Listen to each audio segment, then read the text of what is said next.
Welcome back, ladies and gentlemen, to the second episode of Video Game Choo Choo. I'm your host, Mike Casamano. With me tonight, I have the new and improved Stephen Epps. Hey there, Mike Casamano. I just got myself a brand new microphone. Can you tell?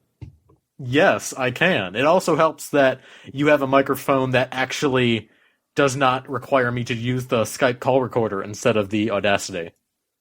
That last episode didn't sound so great. No, it didn't. I would like to... we still got more fan coverage for that last episode than anything we ever did for Velocity. So logically, this superior episode will be the most popular thing we've ever done. So Absolutely. One person will like it. John Machonsky. Yes! You're back! Back. I'm wearing blue, not black, so... The official color of the Squigs. Exactly, I'm breaking new molds. Did you get a mystery pizza delivered tonight, John? Not yet, but the night is young. We should probably explain that to our listeners. Didn't we explain that last week? No, we didn't. We didn't. All that happened was Stephen yelled at you for mentioning it. yes, that's my job. Alright, so I guess someone decided to prank my little brother because for the past couple of weeks, every Friday, we've just been getting pizzas from Pizza Hut. Unpaid for. Yeah, unpaid pizzas. Like, if we were just getting pizzas, paid for pizzas, I would be perfectly okay with this, but we're getting unpaid for pizzas. And they're also sending us, like, Diet Pepsi and, like, terrible shit like that. Like, oh, who would want it? Oh. I kind of want to know what kind of pizza it is, because I bet it's, like, anchovy or something gross. Like, you don't know what kind of pizza is? It's just pizza-ass pizza? No, because I'm pretty sure if I, like, take it out of the warming bag and open it up, they're gonna want me to pay for it. So I'm not gonna You don't want to bother take with that risk? Yeah, exactly. I want them to go away from me with their non-paid for pizza. I'm not gonna spend $20 on a pizza that was not made exactly to my liking. And it's like Russian roulette, but with pizza. It could be extra pepperoni, or it could be vegetable. Yeah, exactly. We definitely don't want that latter one. Ugh. No, that would be bad. Who eats vegetable pizza? God damn. Steven, what do you like on your pizza? Meat. Nothing but meat. I got a pizza the other day. It was ham, bacon, sausage, meat. I have a pizza waiting for me downstairs, but I can't eat it because I got to record with you guys. So, non-pizza related topic. I've been thinking about this recently. It's a moral quandary I have. Now, initially, it started as my girlfriend wants a copy of Mass Effect 3. We have an anniversary coming up, so I got to get her something. In addition to the usual jewelry and shit, and I know that she loved Mass Effect 2, but I don't know if I want to give her Mass Effect 3 because it's terrible. And eventually that just became kind of a non-issue. I'm just going to get her what she wants. But, like, in general, have you guys ever tried to stop your loved ones from buying terrible games? Or even just random people you see in the stores? Like, a guy says, oh, I want a video game. What's this? Duke Nukem Forever, and picks that up. Like, would you jump in front of him to protect him? Like Steve Rogers jumping on the grenade in the Captain America movie. I've definitely done that to some of my friends. Mm-hmm. I mean, I don't... Like, at first, I was, in all honesty, kind of bad about it. I would argue a bit and tell them how terrible the reviews were, even though I didn't actually play it, and it got to the point where they got kind of annoyed with me. But then eventually I just decided to be like, look, here's what I've been hearing, weigh your options.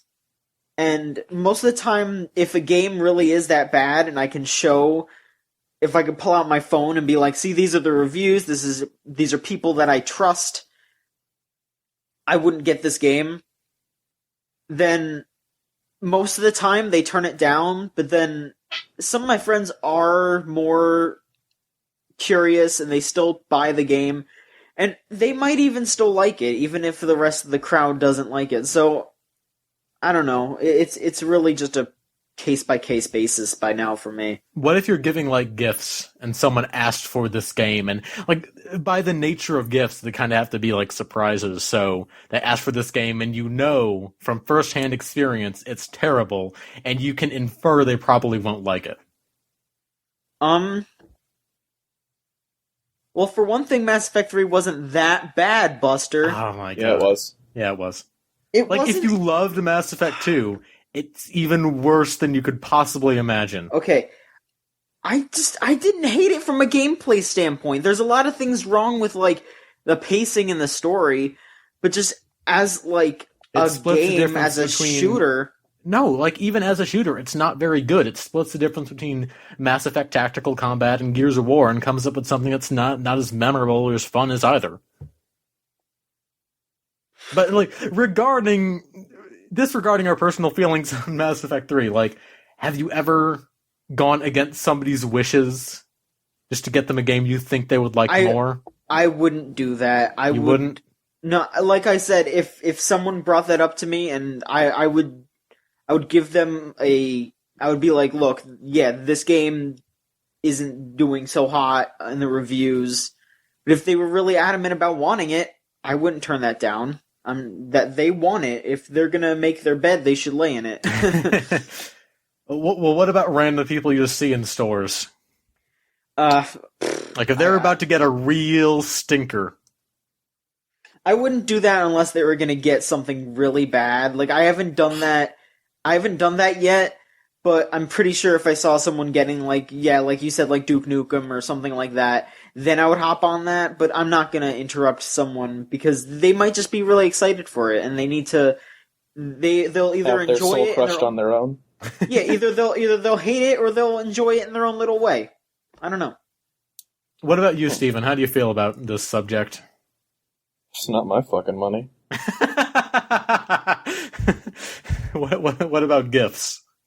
I don't give gifts, I accept them. Okay, thank you, Steven. Looking out for your fellow man, I see. Mm-hmm. Well, Steven, you Yeah? do buy video games with your own money. And what video games have you been playing? What video games have I been playing? Oh, I've been playing Sonic Adventure 2. So that's why you don't advise people on the games to get. You just get shitty games yourself. Yes. Actually, I've had this game for a while. I bought it in like this big Sonic pack because I'm poor with money, and I decided I wanted a whole bunch of Sonic the Hedgehog games at once. And, like, I'm gonna make people upset by saying this. Like, I never played this game as a kid. So, I'm playing it here with just kind of like this objective standpoint as much of an adult as I can call myself. This game is so bad. Yeah. Like, and this game looked bad for when it came out, too, so you can't even, like, excuse that for the way that the game looks.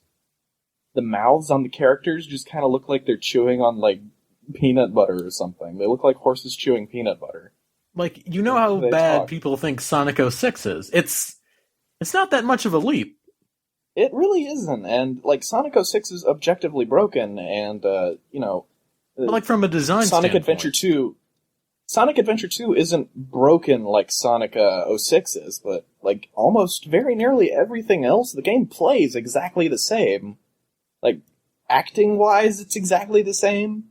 The only difference between Sonic Adventure 2 in terms of, like how it isn't completely broken is just, like, Princess Elise isn't there, so it doesn't have that weird bestiality aspect. Everything else is exactly the same, though. Don't they meet the president at some point? Sonic, like, Shadow the Hedgehog's like, I am the ultimate life form. Pardon? Do they meet the president in Sonic Adventure 1 or 2? Oh god, I have no idea. I've only played this for like an hour. I just kind of had to shut it off because I was laughing too hard at it. Playing through Sonic Adventure 2 is like watching a bad movie. Sonic games are just bad. Like, 90% of them. No matter what, like, nostalgia-blinded people will tell you, Sonic games in general are pretty bad. All-Stars Racing Transformed looks cool. That's not a Sonic game. That's a game with Sonic in it. Yeah. Like, Rush and Rush Adventure were okay, but other than that... I would dare to say that, the 2D Sonic games are pretty good. It's only the 3D ones that are generally pretty bad. Generations did better, but it's not Generations fantastic. is still pretty bad. It's not... I wouldn't call Generations bad, I just wouldn't call it good. There's a lot of it that is not any fun to play at all. I'm not gonna argue. Oh, that Sonic Colors level was... Everybody's just like talking about how good Sonic Generations is and how good the 3D stages are, and it's like, I'm having a lot more fun in the 2D Sonic stages, and even then, I'm not having that much fun with this. It's not just terrible. About the opposite for me. Yeah, like I did like the 3D stages more, but yeah, very, very slim difference in the amount of fun I'm having. It's not terrible. Colors was all right. Never played it. So. But it is a modern Sonic game, so I'm going to take a guess. I can't fault you for not trying it, but it was pretty alright. There is that new Sonic game that's coming up, but we'll talk about that in the news section. Yeah. John, have you ever had any experience with Sonic games? I've played a good amount of Sonic games. I'm terribly sorry. Yeah. I really like the classic ones. Sonic 1 I could play whenever. Sonic CD too. I really like Sonic CD. But other than that, I have not enjoyed playing any other Sonic game. Like Sonic Adventure 2 Battle, someone let me borrow that a while back. Oh God. It was so bad. Yeah, I feel like the only reason why people are so nostalgic for Sonic Adventure 2 is because of the Chow Garden. Like, seriously? Because whenever someone brings up Sonic Adventure 2, all I hear is, oh man, dude, I would have the Chow Garden. Ah, fuck. And I'm like... It's just... I just hear the City Escape myself... theme. Like, when I talk to anybody about Sonic Adventure 2, it's just they start singing that apropos of nothing. Yeah, it's not even that good of a song. It's like... It's good bad. 5 times better. It's good bad. Yeah. It's like, oh man, this is so cheesy. I'm gonna like listen to this ironically while I watch a VHS and wear a shirt inside out on purpose. Like, to borrow a phrase from Jeff Gerstmann, it's dumb, not dumb. Yeah. I could totally see myself enjoying this game as a kid, but even then I can also see myself being embarrassed if my mom walked in and watched me play this game. Because she would make fun of me for enjoying it. And I could totally, even as a little baby kid, I could totally understand why. Oh, I have this image now of, like, Steven as a kid playing that game. And his mom walking and just slapping him upside the head with a controller. It would be completely in character for my mom to just kind of walk into the room and watch me play Sonic for a few minutes and be like, Steven, this is some gay shit. Why are you playing this?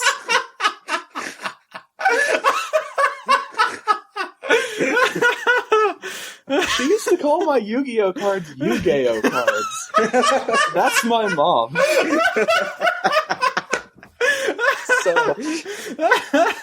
So yeah, I could totally see my mom coming in and making fun of me for playing Sonic Adventure 2 if I played that. Yu-Gi-Oh! Oh my god, we found the episode title already. Hey now, we're primarily advertising on Tumblr at the moment. That might make them mad. Oh, it's Tumblr. Like everything makes them mad. Yeah, we're gonna get like 1 billion comments now about how my mom abused me by calling Yu-Gi-Oh! Yu-Gi-Oh! And not being shy about making fun of her son. Oh, god damn it. Oh, Steven, you had the best upbringing. And it explains so much about you. I can't disagree. This is like the moment in The Usual Suspects where the cop is thinking back on everything Kevin Spacey told him. This is your Kaiser Sose moment.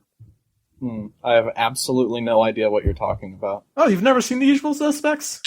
I can't say that I have. That's a shame. It's a great movie. Anything else you've played? Any other not lately, homosexual hedgehog racing games? Not lately, no. I played some more of the Lara Croft game. Tomb Raider is what it's called.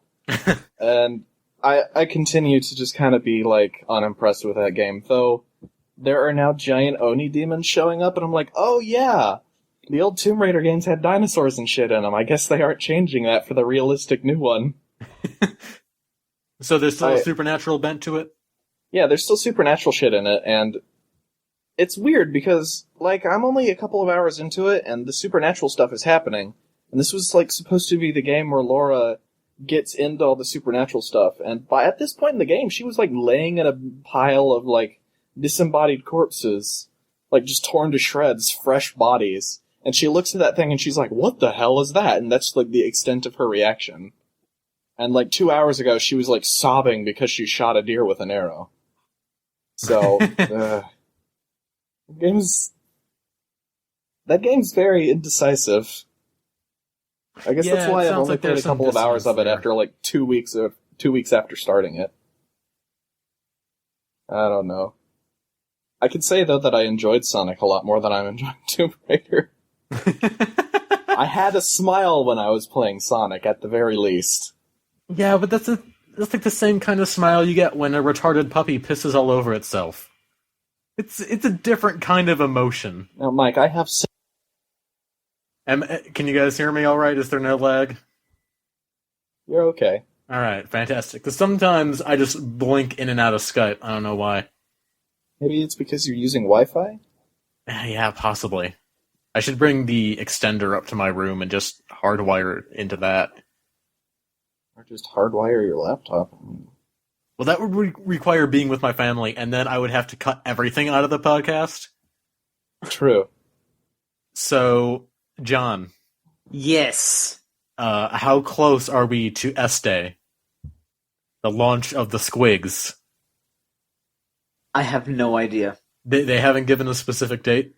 They probably have. I just don't watch Salty Cupcakes anymore because it's like 3 or 4 hours of them playing Skullgirls and talking to the chat, and the chat most of the time is just talking about really stupid shit, so I don't watch it.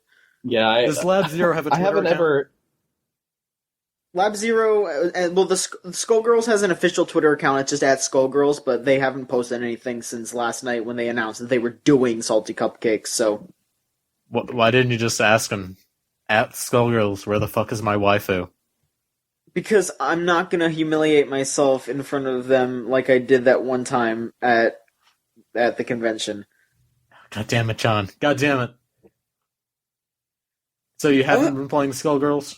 No, because I, traded in my 360, and I got a PS3, which I covered earlier. Skullgirls isn't for PS3? It is for PS3, I just haven't bought it again. Oh, yeah. Yeah. That makes sense. Uh-huh. I mean, I don't know, I might not buy it again for PS3, because I'm just gonna wait for the PC version and play with people there, maybe. I don't know, I'll see how the community evolves once the PC version drops. If there's a good user base on PC, then I won't bother. But if there's not that many people there, then I'm just gonna go to PS3 then. I'll see what I can do about getting you some kind of copy once this thing actually has listeners again. Yeah, sure. You finished Infamous, right? Yes, since the last time we talked, I finished Infamous. I don't know how I feel about that game still. There's a lot of really great stuff going on, but there was still a lot of bugs. Like, as I got closer and closer to the end, the game, like, seemingly got buggier and buggier. Like, I would just start falling through I would just start falling through objects. Things would appear randomly when they weren't supposed to. I would get hit by rockets that obviously missed me, like soared straight past me, and then all of a sudden an explosion would occur in front of me. Like, I have no idea what went on with that game as it went on. None of that happened to me at all. Yeah, I don't know. It was a really weird experience for me. But like I said, it was still enjoyable. As it went on, I like the story kind of twisted in weird ways that was baffling, but at the same time it made me want to see what's going on in Infamous 2, because as I said, it's really baffling and kind of stupid, but I want to see if they deliver on how stupid it is and kind of go the full throttle, Oh, or they if they absolutely deliver on the stupidity. Alright, then I'm excited for Infamous 2 then. But right now, I'm trying to get into Metal Gear Solid 4. I have basically lost my sneaking mojo. Because I remember a couple years back, I played through 1, 2, and 3 all in a row. And because of all that sneaking, I kind of got good at it. But now that I've taken such a long break up until 4, I got really rusty. So I'm trying to regain my skills. I'm trying to figure out what I'm doing. It's brutal, but I gotta see all those cutscenes, man. I gotta watch those movies.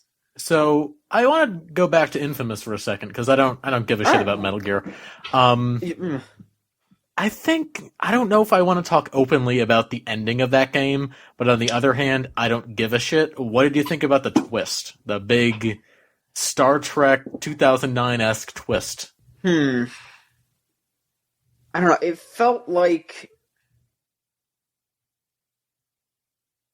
Basically, my train of thought when that happened was, this is kind of interesting, but if I was playing this before Infamous 2 came out, before there was like a concrete release date for Infamous 2, I would have been really pissed. Because because it leaves itself on such a cliffhanger that I would have just been sitting there like, holy shit, I need to figure out what the hell is going on. The best part about Infamous 2 is that I had the exact same feeling as you, but they don't stretch it out into a trilogy, I guess. Like with Infamous 2, the things they set up in Infamous 1 are dealt with. Alright. Infamous 2 is The Godfather Part 2 to Infamous's The Godfather, except Marlon Brando is clipping through a wall. Yeah. But no, I mean, I just... Like, if I just wasn't so... Like, I might even start up Infamous 2 soon. Just because I want to see what happens. Because it's pretty crazy. Like, if you're saying that it's such an improvement, plus they wrap up what's going on, I just kind of want to see what's going on. What happens in that game, it's like they put a pie down in front of you. They let you eat a bite or two, and then they're like, oh, nope, now we gotta go cook the rest of this pie, because we just realized that it's not done. Like, that's pretty much what happened. Even though the pie was really good. I saw Infamous 1 as an origin story, and then Infamous 2 as continuing the plot threads of the first one. Oh, no. Like, I'm not saying the only thing they don't bring over is the whole, Maya government subplot. That is completely dropped. Well, that, in all honesty, that's probably for the best, because that did feel really convoluted and just weird the whole time. Like, I don't, like the whole part with Maya and Jean, like, not knowing each other, and there being all this weird intrigue, like, that felt so out of place, because it was just, or not really that it was out of place, but it was just that Cole was kind of being batted back and forth between these two people, and it didn't sound like he really gave a shit about what either of them thought. So, it really didn't matter what was going on either way. It kind of reminds me of Grand Theft Auto 4 in that aspect, where, like, Nico doesn't really give a shit about any of the people he's working with, but he's kind of openly sarcastic and dickish towards them. Like, there's that little element of personality that I thought Cole was lacking during the, the government subplot. Yeah, I feel like Cole should have been more upset about the whole thing the entire time. Instead, he gets angry near the end when he starts getting dicked around. But at the beginning, he's just kind of like, oh, I'll work with you, whatever. Like, it's kind of against his character when normally he's so abrasive to everything. Mm-hmm. Yeah, like even when he's being like, I was playing as pure good, and even then he's still kind of like brash about everything. He's just up until the end. He's just kind of like, oh, I know everyone loves me, but I'm just kind of doing what I gotta do. You will like Infamous 2 Cole much more. All right. again, giving that voice to Ellis from Left 4 Dead was the perfect call, because he seems to enjoy himself a lot more. There's a lot more, I don't want to say comedy to the character, because he's not like a goofball, but he does like wisecrack a couple times, and he has his moments. All right, that's good. I feel a lot better about that. All right. And I cannot wait for you to find out who the Beast is. All right, I will. That is some Star Trek Into Darkness type shit right there. God damn. So, John, how do you feel about Kiefer? What's that motherfucker's name? Kiefer Sutherland? Are we just gonna transition right into news now? Or? Yeah, there's not really a whole lot that happened this week because everyone's saving their stuff for E3. Well, I mean, what did you play, Mike? What did you play? Nothing really. I played more Grand Theft Auto 4, and I got into Civ 5 a little bit. I've been kind of holding off on buying new games until my PC gets here, because I got all this stuff for the PC all ready to go. Yeah. I went crazy during the Amazon PC sale, so I got like XCOM Enemy Unknown, I got Sleeping Dogs, I got code for Darksiders 2 that I'm going to use. Just a lot of stuff that I've played already that I'm going to play on the PC, just so I can see what I've been missing, really. All right. Yeah, Brace how are you yourself, liking then, What? Oh, I was about to say, brace yourself, because Darksider 2's PC port not that good. Oh, that's a shame. That's one thing that you're going to have to deal with when you move over to the PC is you don't know when something is going to have a bad port from a console. Well, that's fine. Like, if I don't get review copies of it, I'm probably not buying it right away. True. Knowing how the PC platform is, I can probably get that game for 75 cents like a month from now. That is true. Like, the reason I went for this $1,500 machine is because I figured I'm going to make all this money back just from getting cheap-ass games. Absolutely. That really is what makes spending like $1,000 on a PC worth it, is that, when you buy a game, you only buy it for $10. And like most games, games from the publishers that aren't fucking monsters, launch at like $50. Mm-hmm. So you buy like 20 games at $10 a pop, and you've paid for your PC, more or less. Exactly. Instead of paying like $60. And like the Steam Summer Sale is coming up very soon. Mm-hmm. I'd imagine like it happens sometime after E3, and I'm gonna have my PC by then. I can play any game I want. Saints Row 3 and Civilization 5, one of the best games I've ever played, and then a pretty good one, are both free this weekend. You don't have to pay any money. If you got Civilization 5 normally, you'd probably be done with it in like a weekend. And if not, the Gold Edition with all the DLC is literally $10 right now. God, I am not even PC gaming yet, and I love PC gaming. Mm-hmm. You should check out the Big Boss mod for Civ 5. It lets you play as the MSF. It's mods. Great. I can have mods now. You can have mods now. How does it feel to be a big boy, Mike? It's so great. Oh, you now fuck professionally consoles. game. My only hurdle is I want to find a Xbox 360 controller adapter, because I don't want to buy just like a 360 controller that comes with the little dongle. I don't want to spend $60 just on that. Well, you're gonna be dropping way too much money anyway, so you may as well just get a new wired one. Right. Like those 360 controller is wired better? Wired is always better. Okay. Like, no matter what. Like, don't get like a wireless mouse. Don't get anything like that. No. All right. That's good to know. I mean, I'm not getting this thing to game professionally. I'm getting it because I want to play the best versions of these games. Yeah, but it's like, you're not going to be more than like 2 feet away from your PC anyway. You don't need anything wireless. Mm-hmm. Until I save up for a monitor, it'll probably be a TV machine. I'm going to be playing a lot of big picture, but yeah, I get what you mean. Yeah. How much would you recommend spending on like a keyboard and a mouse? What's the ideal price point? Well, okay, here's the difference between buying a keyboard and a mouse. Is if you spend $50 on a keyboard, you're wasting money. But if you spend $50 on a mouse, you're actually getting a pretty good deal. Okay. Because with a keyboard, it's like you don't need precise instruments and like mechanical keys. Some people will say that you do, and those people are wrong. You're not going to notice any difference with like a mechanical keyboard. All you're going to get is just like a shitload of noise. Right. For a mouse, if you pay a lot of money for a mouse, you're definitely going to get something good. Because you need that like extra precision and comfort, really. Yeah, comfort, extra buttons. Mm-hmm. Like, if you buy like a $20 mouse, you're probably just going to get like right click, left click, and maybe middle click. And if you buy like an actual gaming mouse, you're going to get like 6 buttons on the mouse, and you need those extra buttons. A lot of games use those now. Yeah, like I'm probably going to play a lot of Star Trek Online just to scratch that itch.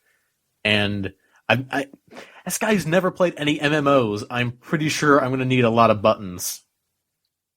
Yeah, I'm a guy that doesn't play MMOs either, so I can't really advise on that. John, have you ever played any MMOs? You want to advise me? I played like 2 hours of DC Universe Online, and that's it. So no. Yeah, same. My entire MMO experience was 2 free weekends for DC Universe and DC Universe Online and Terra Online. And I don't remember how DC Universe went, but I do remember that I played as a juggalo dinosaur with a high-pitched voice in Terra, and I danced at some ladies that had their tits out. So, Game of the year. Game of the year, yeah. I cannot say that any other game has given me a similar experience. I remember in DC Universe Online, I played as some superhero named Rescue Rocket who ran around on walls and then stood there tapping his toe without actually doing anything. So I had some fun with that game too. It sounds real exciting. Yeah. Alright, I guess let's go to news, because there's not really much that's happening this week. I figure once E3 happens, we're just going to be talking about that nonstop. Oh, hell yeah. yeah. We're going to have like a 5,000-year-long podcast after E3. Just yeah. Before we get started with news, I would like to hear one E3 prediction from both of you, and then one dream E3 thing. Be it game, be it any kind of news. Let's start with you, John. Alright, Because you have... I know Smash 4 would have been your dream, but we know that's going to be there. Smash 4 is already happening. They're having a trailer there. Oh, God. Whew. And what if they have a playable demo at Best Buy? Alright, if they have a... Okay, listen. Even if they have a playable demo at Best Buy, the closest Best Buy that they're going to have that at is like 2.5 hours away. Hey, It's the John. exact same for me. There are 2 Best Buys near me that are doing that. I saw that. I saw that they have one in Buffalo. Mike, how about you take both of those Best Buys and you go Best Die? How about that?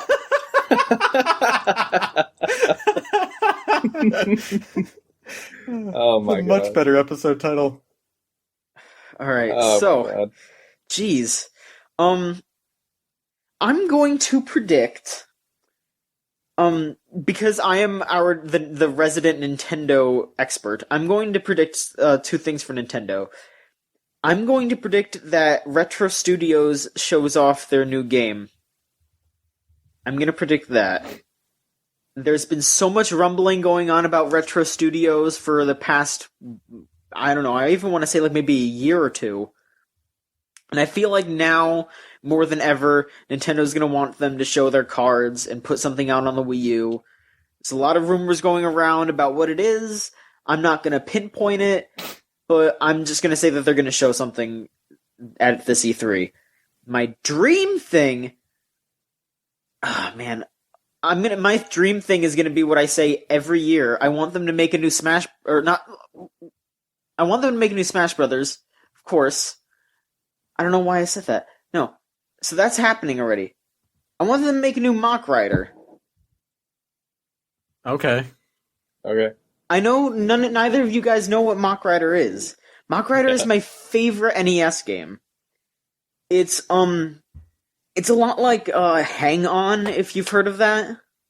I have. Alright. It's a lot like Hang On, except with machine guns. It's really goddamn good. None of that means anything to me. Okay, you play as a quote-unquote dude on a motorcycle called the Mach Rider. Okay. And you race down roads, shooting at enemies, dodging obstacles, and going up and down in speed while trying to stay under the time limit, trying to reach the end of the goal. It's really simple, so I'm not expecting them to make like a full-fledged game. I just kind of want something on the eShop or something. But it was a really fun little game. And also, fun fact, the Mach Rider is actually a chick. So Samus is not the only masked hero that is actually a female. Mach Rider is a girl too. Don't be so sexist, John. I'm not being sexist because I'm just pointing out a fact that if Mach Rider took off again, then Nintendo would have another badass female that wouldn't be ruined by a Team Ninja game. Did Samus steal Mach Rider's style? Who did that first? I want to. Let me look up when they came out. John, how can you say that you're a feminist if you don't even know the true lady hero of the NES? No, okay. Metroid came out in Breaking news, 86. John Machonsky hates women. And he's a racist. Jesus. God, everything, John. You hate transgender people, too? I'll take that as a yes. Alright, so actually, it looks like Samus did take Mach Rider's thunder. Mach Rider came out in 85 and Metroid came out in 86. You heard it here first, ladies and gentlemen. Metroid stole Mach Rider's thunder. Exactly, so This is legitimately cool, John. Thank you for bringing this to my attention. Yeah, exactly. Like, I love Mach Rider to bits, so I would love for them to put out something new. Hell, even if they said, oh, we're bringing Mach Rider to 3DS eShop, I'd be a little disappointed because I would want a newly designed one, but Virtual Console on the portable, I'd be okay with. I mean, I have it on my Wii because I got the Virtual Console version of that, but I would love to carry Mach Rider with me. So I want some Mach Rider news. That's what I want. Okay, and what do you think's going to be there? Anything that I'm not just pulling out of my ass, they've already pretty much announced. They're going to have new Mario, they're going to have Wind Waker. I don't know if they'll announce the new Zelda game that they're working on for the Wii U. They probably won't. No, that would take the thunder away from Wind Waker. Yeah, they're just going to talk about Wind Waker. They're going to talk about 3DS Zelda, definitely. Yep. They're going to have a completely separate Nintendo Direct for Pokemon X and Y, so I'm excited for that. There's some rumors. I don't know why they're bothering. Pokemon is one of those things they can just announce and then say it's coming out in a week and then everyone will buy it. It is the Apple product of video games. Well, that's true, but I feel like they've been drumming up hype a lot for X and Y for some reason. Probably just because they know that it's going to sell well and they want to make sure that it's got as many numbers as possible so they can kind of pad out their bank accounts for a little while. That's what I'm guessing. Yeah, they don't even need to, though. It's like, my best friend right now, he bought X and Y just as soon as they announced it. I have no idea why they're even bothering. Pokemon is still one of those things that the mainstream knows about and still likes. I don't know, I feel like they don't need to hype Pokemon. It hypes itself. Yeah, but I feel like they're trying a lot of new things in this one. It might not seem like a big deal yet, but maybe that's why they're having this direct, is because maybe they're going to announce some really interesting things this time around. But that doesn't matter. Like, you just go out to the layman and say, hey, new Pokemon, and then they all buy it. Yeah, you go up to the ordinary guy and say, hey, new Pokemon. It's like, dude, did you see Go-Go? It's so fucking hype. You can ride him. Actual thing that my friend said. Yeah. Go-Go, dude. Go-Go. Go-Go, yeah. Go-Go-Goat. Like, said that word with a complete straight face. Like, he was legit excited for it. Oh, man. Alright, what else are they going to show? Wonderful 101, obviously. Mm-hmm. I don't know if they're going to show Bayonetta 2. A lot of people keep saying people need to stop. I think they'll show Bayonetta 2. Yeah, they might, but people need to stop taking Hideki Kamiya's Twitter seriously, because I love him. No, I mean, his Twitter is so hilarious, but it's just he gets so many dumb questions, and whenever someone asks him, "Are they going to show Bayonetta? Or you're going to talk about Wonderful 101?" He always says they're going to show it next week, every time, and it's hilarious. But people keep treating it like it's news, and just because there's E3 next week, They're like, oh, that's obviously means that Kamiya means that they're gonna show Bayonetta 2 at E3. It doesn't mean that. He says that every goddamn time someone asks. He's also getting really pissed at people asking about Bayonetta being in Smash 4, which I think is great. Especially because she probably is going to be in it. Or at the very least, they're gonna have the Wonderful 101 character in there. They're gonna have someone from Platinum. It's either gonna be her, or it's gonna be a Wonderful 101 representative. Which, what if they have Raiden?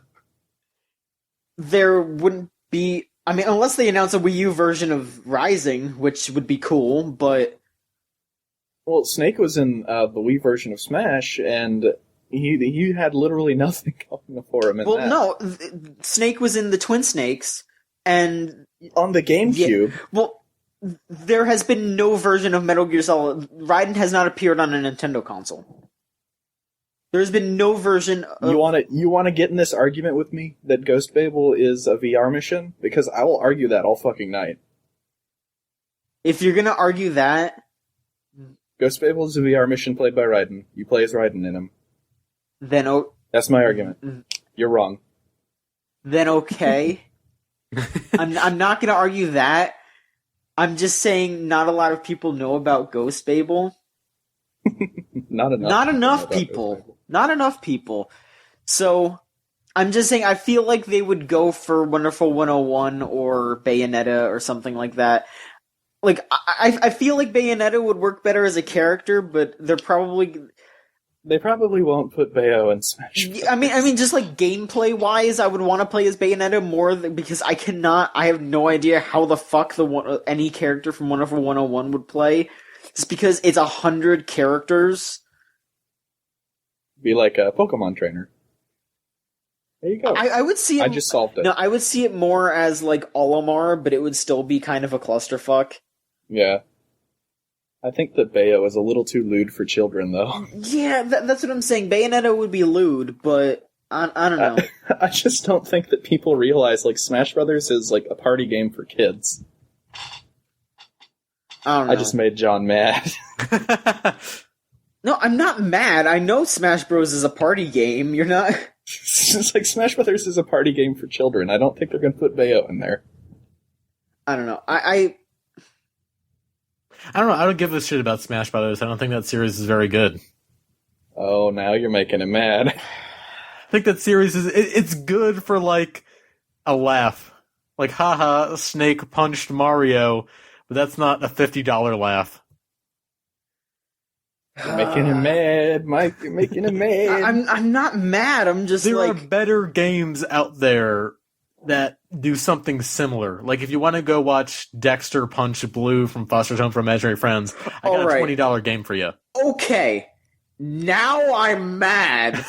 Did you just say that the fucking Cartoon Network fighting game is better than Smash Bros? In terms of, like, monetary value, it's the same... It's the same entertainment value for me, except I pay less for one. No. Nintendo games never go down in price. One of them plays like fucking garbage, and the other one... That one is Smash Brothers. Okay. I'm honestly considering just leaving right now, because holy fuck, Mike. I don't like Smash Brothers that much. Made. I can understand not liking Smash Bros, but saying that the Cartoon Network fighting game is a better purchase than Smash Brothers. Played the Cartoon Network fighting game. It is $20. If I'm getting one of those big crossover games... It's garbage, Mike. That game is trash. I am not getting either game to play it like a video game. Mike, that's like saying, alright, I'm gonna either buy this... Okay, you have these two books. Uh-huh. One of them is a pretty beat-up copy of The Lord of the Rings, and the other one is just, like, 3 pieces of paper that say hummus over and over, but they're stapled together, and then someone took a dump on it, and you're saying, oh, the one that says hummus over and over is only $0.01. That's a better deal. That's what you're saying to me right now, Mike. But, like, the hummus book is not a fantasy epic. They are Cartoon Network. It is a hummus book. Cartoon Network Punching Game and Smash Brothers are party fighting games with a bunch of characters from different things. Like, it's like a copy of The Lord of the Rings and Harry Potter, and both of them are very blurry and hard to read, but one is cheaper than the other. Like, they both hurt the print hurts my eyes, except this one is cheaper. Okay, you need new glasses, obviously, because listen, I want you to look at just at least the effort that they put into Brawl. Brawl is a very flawed game. That is one of the most jam-packed games I have ever seen. They put so much just Nintendo love into that game. It's unreal. A lot of people put a lot of love into bad things.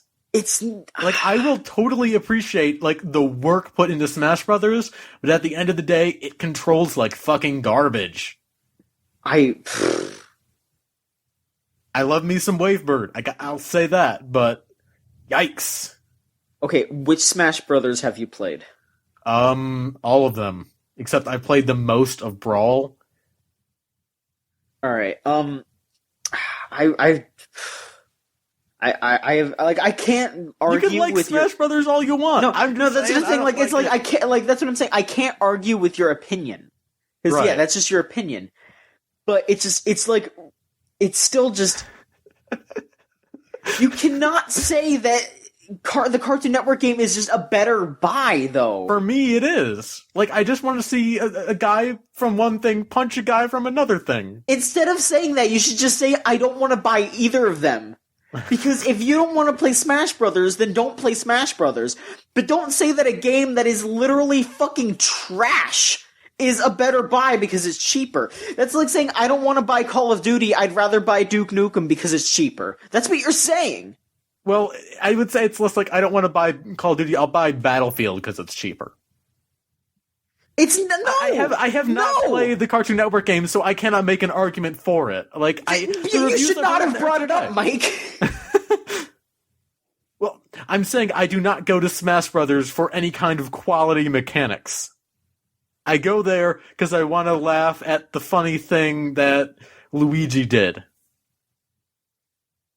I don't even.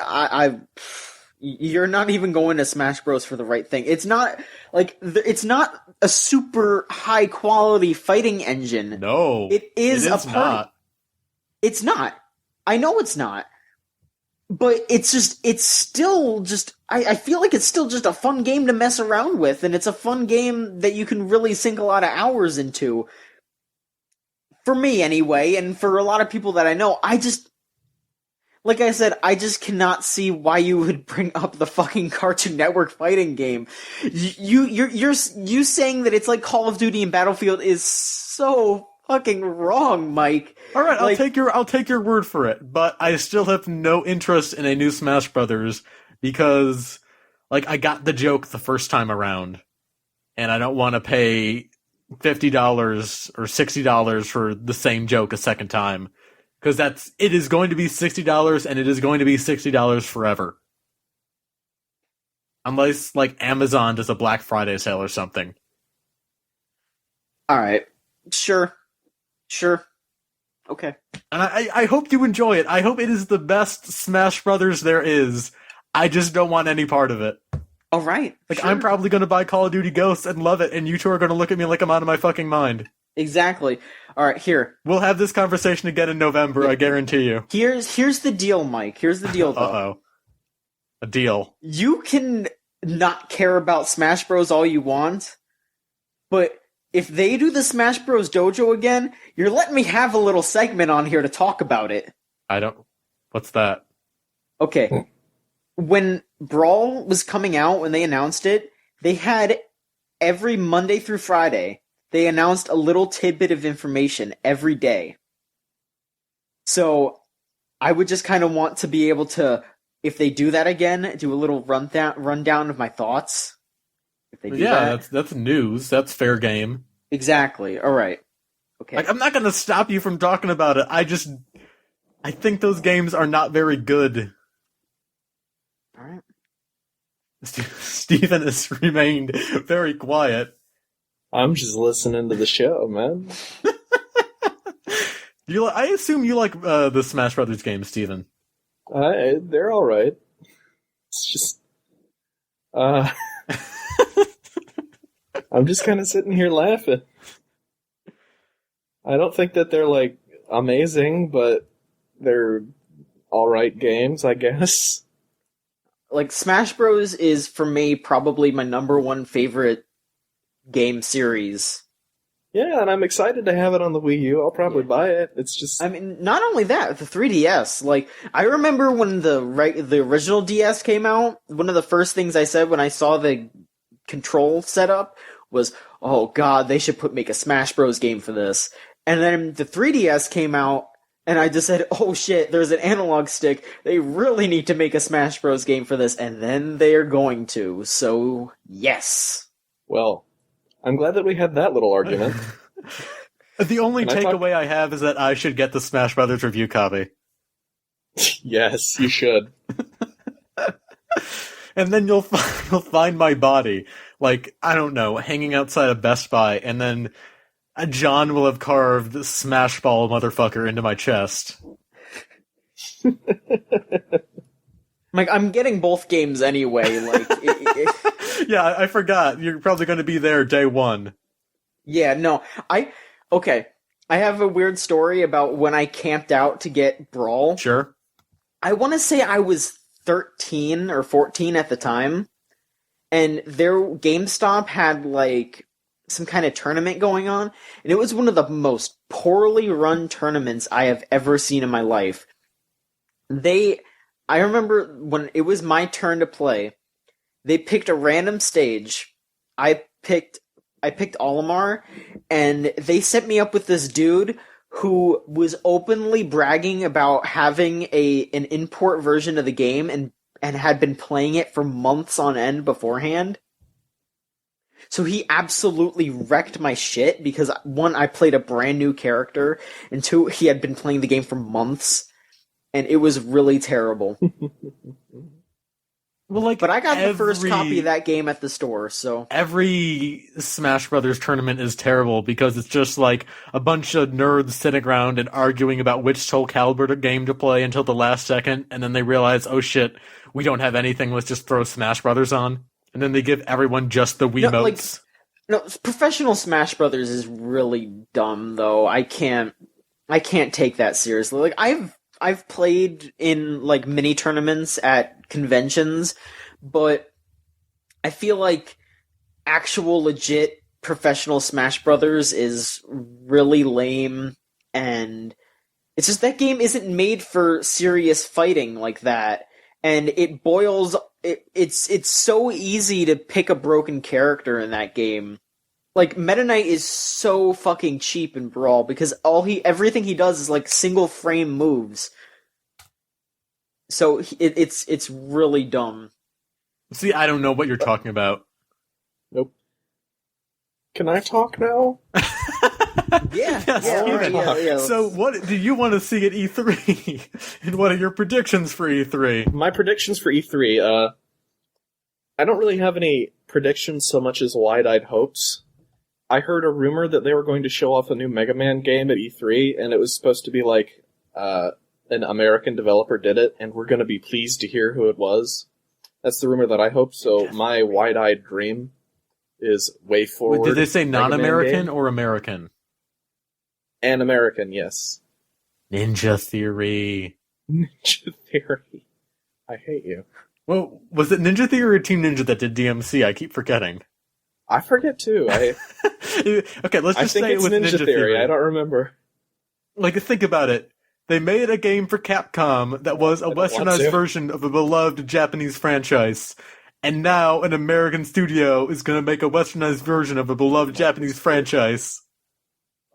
They're going to make new Mega Man, and his hair is going to be black. He's going to wear a blue trench coat. Oh, that's going to be the greatest game ever made. You know what? I'll buy it. I will too. Like, that would be the best possible way for them to do that. Mm. But a Way Forward Mega Man game would be really cool. Yeah, especially since they announced DuckTales, and the whole time that they announced that, I was like, they're making an almost Mega Man game, but it's not a Mega Man game. It would be even cooler is if they just gave it to the Yacht Club Games people. Give it to the good way forward people. Yeah, Yacht Club's kind of busy with Shovel Knight right now. But look at Shovel Knight. Those motherfuckers. If Capcom came to them and said, "Hey, you want to make a Mega Man?" They would drop everything and just go make a Mega Man.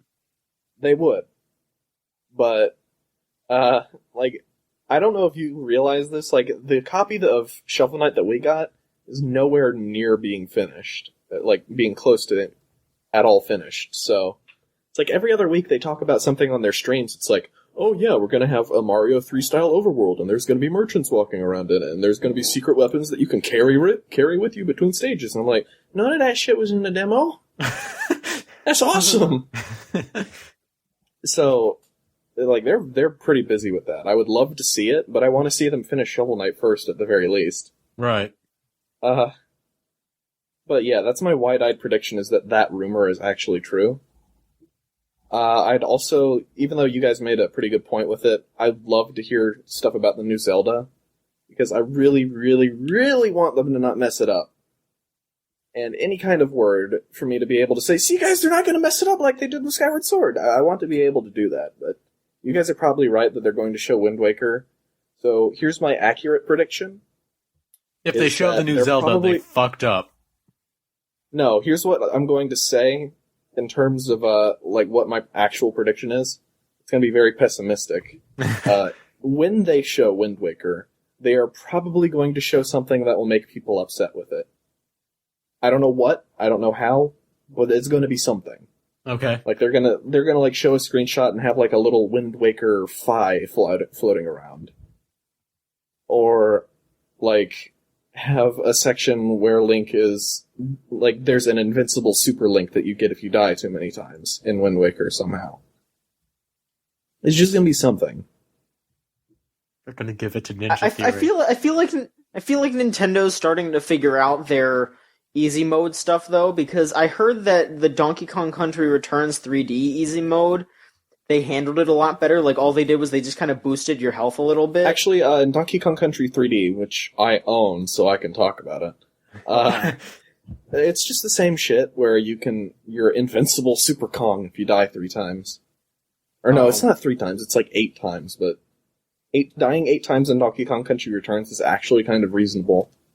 But that game is hard. So, I don't know, maybe.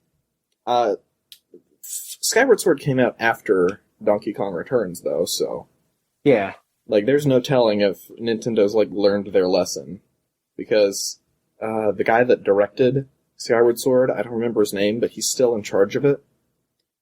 And that guy, A, really loves puzzles, and B, really hates hard things. So... Oh no, really? You don't say. Yeah, Skyward Sword fucking held my hand for everything, and you're telling me he doesn't like hard things? What a shock. Yeah, all of that was his doing, so I don't think that they're going to change it, and I don't think that they're going to change anything for the new Zelda, and I think they're probably going to add something to Wind Waker that will upset a lot of people. At the very worst, what I was thinking before is the worst thing that they could possibly do is just not add more to it, and then I've started thinking about it, it's not getting rid of the Triforce quest and not adding the removed dungeons would be bad, but not unexpected. What I'm thinking is going to happen is that they're going to just do something completely off the wall, add Phi to it, something just awful. That is my E3 prediction. I'm not an optimistic person. I don't have stars in my eyes. And if you did have stars in your eyes, what would you want to see at E3? Oh, geez. Well, Mike, you're putting me in a very odd position here. I've never considered this. In terms of things that I would want to see at E3, well, I want to see more actual games than sports games at a conference. And I know that Sony has 40 games that they're going to announce, so maybe I'll get that. I want to see Xbox make a complete and total asshole of themselves again. Like, I want to see them dig themselves deeper into that hole. And Something tells me you're going to get your wish. oh yeah, no, I'm going for the easy shit now. And for Nintendo, I hope that I just hope that the games that they show at their little Nintendo Direct are going to be good. Because, like, Smash, okay, naturally that's going to be pretty good, but otherwise we don't know what they're showing. So, I hope that their selection is worth the wait, at the very least. That's what I would like to see. Okay. Sounds good. In terms of what I want to see and what I think we're going to see, I think we're going to see 1313 under the EA banner. I think, like, enough of that game was finished that EA can probably, like, swoop in and, like, maybe polish it off. I heard that Disney was actually canceling production on that. Yeah, but they had, like, enough of it done that I bet EA could probably, like, go in there with, like, one of their many BioWares and just say, hey, fix this. Maybe, but in terms of something to hope to see?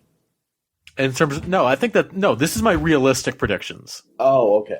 For right now. I think we're going to see that. I think maybe we see First Assault, because apparently EA's got, like, a bunch of studios working on Star Wars games. I think we see a, Old Republic expansion. And we'll see definitely more of Battlefield 4. We'll see more of Call of Duty Ghosts. I think maybe Banjo-Kazooie 4. I think somebody reveals something about Prey 2. I don't know if it's one of the console guys or what. It would not surprise me if Remedy came on stage and said, surprise, Alan Wake 2. I almost said 3 there for a second. I want Alan Wake 2 really bad. Oh yeah, same. I just can't think of anything that I know for a fact is going to be at E3 besides console people trying to get themselves out of the grave they've dug. Like, if Sony needs to come out there and say something about used games, Microsoft needs to get out there and maybe try and put the fire out on this bridge that is going up in flames. The only thing that I want to see, I guess, would be a Star Wars Battlefront 3, but that would be under EA, and I don't know, man. Alan Wake 2, that's what above all else, that's what I want to see, and I take that back because that would mean it would be an Xbox One exclusive. So nothing. Yeah, I don't want to see anything at E3. Yeah, I don't even want there to be an E3. Cancel E3. Yeah, I don't want to see anything that I want at the Microsoft conference. That would be just the worst case scenario. Is like if they actually did show a proper Banjo-Kazooie game. Because I want to play that shit, but I don't want to, like, have Big Brother living in my house. I don't want to have my TV transformed into a telescreen. Yeah, that's just... Ugh. Everything about that is bad. Yeah, it's such an unsavory kind of thing. Just like you hear about it, it's like, ew, no. There's no way you can put a positive spin on what you're saying right now. Like, you can turn Kinect off, but I don't know if I believe you. I don't think that, yeah, it's like, you can turn Kinect off, but you can't turn off the thing that's always listening to you, and it's still always watching you when you turn the Xbox on, and you still have to connect it to the internet once a day for it to send off whatever it recorded of you. Like, if you have to tell people, yeah, you can disable this all-seeing eye, you fucked up somewhere along the line. Yeah, it's like, if you have to clarify that to people. That should just... It's just like, it's like they came out and said, we're going to sell our console with a camera that you can't turn off, and it has to connect to the internet at least once a day to, like, make a report to the overlords. Even if you come out later... It's like, even if you come out later and say, no, you can turn it off when it's off, it's like, I don't care. Well, it's not as bad as all that. It's actually just, it's the licensing thing that their dumb Kinect thing is doing. I don't fucking know. Like, I guess that is a good segue into our, like, first news segment. Microsoft clarifies all the shit. Mm-hmm. And I'm actually, just going to read this off. I wanted to say one thing that I read while we were doing the podcast. Sure. On Business Insider, they ran an article on the Xbox, and an anonymous person has come forth saying that they were at Xbox, like, recently, and they saw employees there on Reddit making positive posts about Xbox and then, like, switching tabs and upvoting the thing that they just post. Oh yeah, that's been going on for years. Yeah, but it's like, they're having to do that.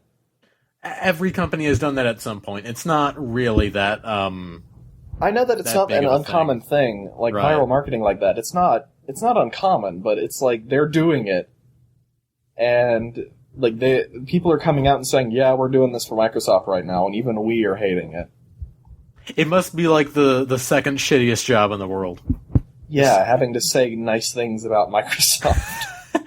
And then, like, log into alt to I take upload that it. back. No, that's a really cushy job. You just need to lie on the internet. I do that for free. Yeah. Well, But- and the truth is worse than the lies. Alright, so I guess we should mention really quick though, because I got I basically got an ask about this as well, because we got a couple questions that we're going to cover later on, but I just want to say that one of the questions that we got was about the Xbox One.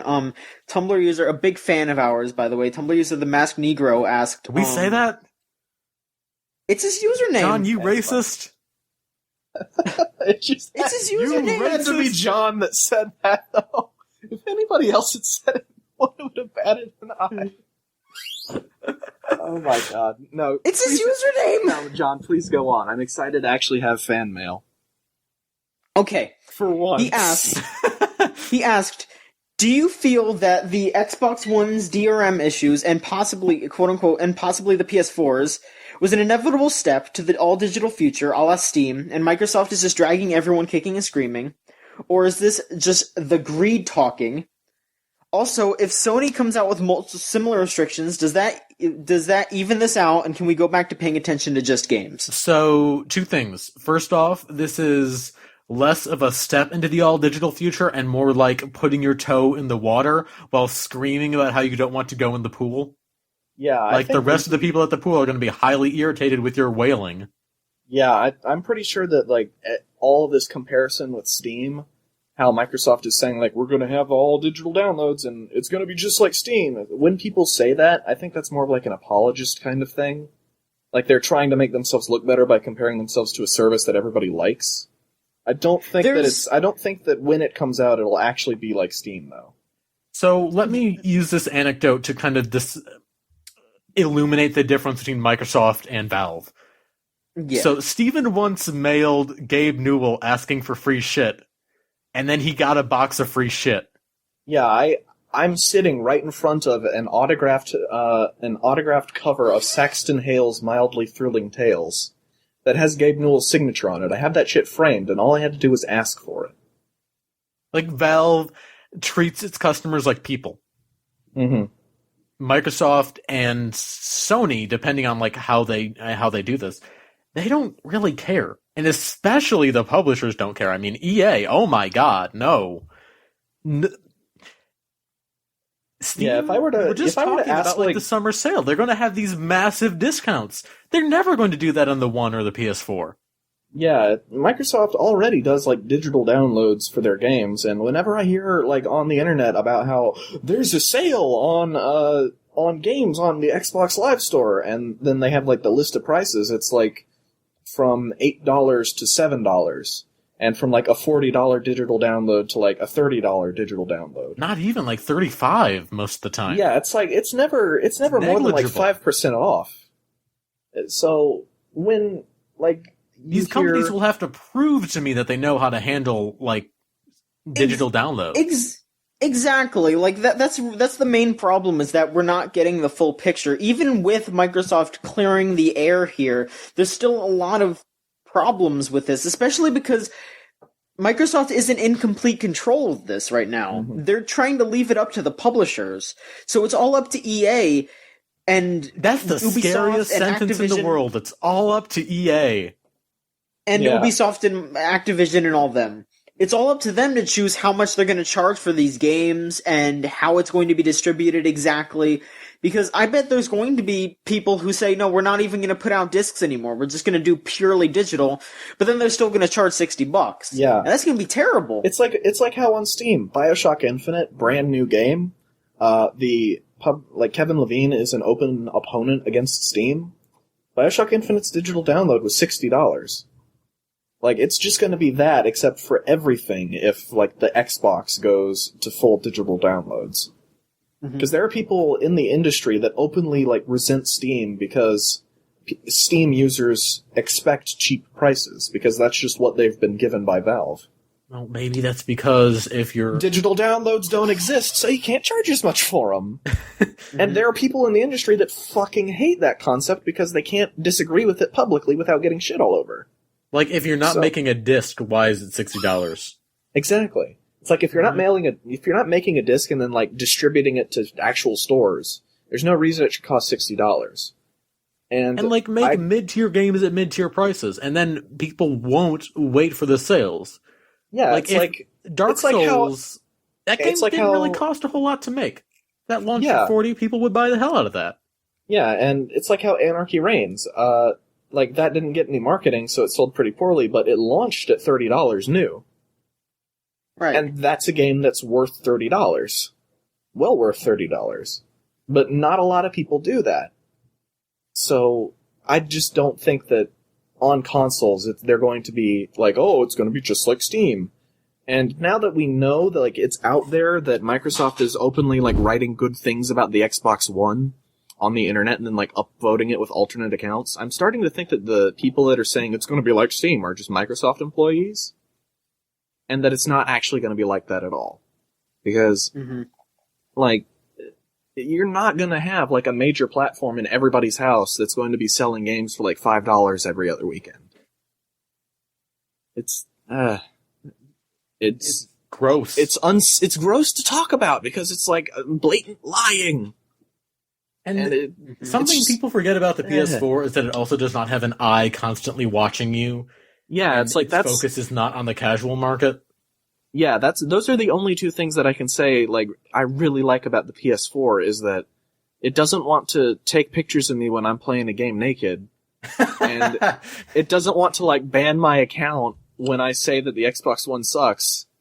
And it's like the mind is what makes the Xbox One so bad. Because all of the shit that you can imagine would happen because there's this eye that you can't turn off. Yeah. And then you hear tell about them going on Reddit and being like, oh yeah, the Xbox One's good, switch tabs and upvote. And, like, people just posting laundry lists of how, oh, it's gonna be just like Steam, it's the digital future. It's not. None of the stuff it's not gonna be good. It's a good concept, and it's a good concept in the hands of if they were going at it more like how Valve does with the sales and not being so creepy and all that stuff, it would definitely improve gaming. But the way that Microsoft is handling it is really bad. I mean, something that you kind of mentioned, how Microsoft is kind of focusing on the casual market. A big issue is that people who aren't like Steam is definitely a gamer's platform tool. Yeah, that is something that when you're gonna play a shit ton of games on your computer, more casual people are going to pick up an Xbox One. People who only want to play Call of Duty, or people who only want to do Netflix or something, people are going to pick that up because it's a new thing. And they are going to be completely baffled by all this jargon and bullshit. They're going to be like, why can't I play my game right now? Why do I have to keep it plugged in? What's going on? Why do I need this camera? Why is this not letting me do this because I don't have the camera on? I just want to watch Netflix. Yeah. That's a big problem here. A huge problem. And Microsoft is just making things more and more convoluted for no reason at all. Yeah, everything's just getting worse. Microsoft is adding really all of this ancillary shit that you don't really need to add because, like, I have no idea why you would need to connect to the internet once a day. What's it going to do? Verify your license. To verify your license or to make sure your games aren't pirated. Is piracy really such, like, a big concern on consoles? To excuse that kind of thing? I don't think so. I can play my games offline on Steam. Yeah, I can play my games offline on Steam. That's why this thing is entirely irrelevant. I can turn my internet off. I can play some Civ 5 without people bugging me. Can't Exactly. do that on the One. Always Yeah, it's like- there. Always online. Mm-hmm. All right, did we? I don't think we ran down exactly what Microsoft said. You want me to just kind of read through that? I'd rather have Steven read through it. Like, I have a feeling the more he reads, the more disgusted he will get. So you have that list yeah. with you, Steven, right? Yes, I do. That's He's I a have good this open list now. reader. Okay, always on. While a persistent connection is not required, Xbox One is designed to verify if system, application, or game updates are needed to see if you have acquired new games, resold, trade-in, or given your game to a friend. Games that are designed to take advantage of the cloud may require a connection. Yeah, the cloud. You know, the magic cloud that's going to make your game's graphics look better. So it's like it's going to be doing the bullshit. It's going to be doing the OnLive thing, except you still have to have the disc with you, and you still have to pay $60 for it, whereas OnLive is, like, free. Once you just buy the thing, you can, like, play a little demo of it, or pay $20 to play the game. With Xbox One, you can game offline for up to 24 hours on your primary console, or 1 hour if you are logged in on a separate console accessing your library. Oh, that's nice. Offline gaming is not possible after these prescribed times unless you re-establish a connection, but you can still watch live TV and enjoy Blu-ray and DVD movies. So, if your internet goes out, and you can't have Microsoft perform their little checkup on you, you can't play any of your video games, oh well. It's like, the internet's out, what do? I can't play a video game to pass the time, that's for fucking sure. And what happens if you Good don't thing I got connect? a PS4. Yeah, it's like, what happens if you don't connect for 24 hours? You just can't play your games, or what? That's exactly what it seems like. It's like, that's what I've been wondering. It's like, what if you don't connect? You don't get to play your games? What else does it not let you do? Like, used games. Buy the way you want, disc or digital, on the same day. That has nothing to do with... Okay. You'll be able to buy disc-based games at traditional retailers or through Xbox Live on day of release. Discs will continue to be a great way to install your games quickly. Oh. I'd also So you're like playing to them state right off for the the hard record that this is all direct quotes from Microsoft. Yeah, so this is... Yeah. So you still go to the store and you buy the disc, but then you install it to your hard drive anyway, and then it connects to a cloud to make your graphics prettier. So what the fuck are you spending all that money on? Access your entire games library from any Xbox One, no disc required. For 1 hour at a time. After signing in and installing, you can play any of your games from any Xbox One because a digital copy of the game is stored on your console and in the cloud. So, for example, while you are logged in at your friend's house, you can play your games. For an hour! Share access to your games with everyone inside your home. I would certainly fucking hope so. Your friends, family, and your guests and acquaintances get unlimited access to all of your games. Anyone can play your games on your console, regardless of whether you're logged in or their relationship to you. I'm glad that they clarify that you can hand your controller to somebody else as if that's a fucking feature. Well, no, it's like the Kinect. It's like if you can detect know someone else playing it, then that's not going to be a problem. It's like, if the Kinect detects a second unauthorized person, it's okay. You can hand them your controller and it won't deploy the spikes yet.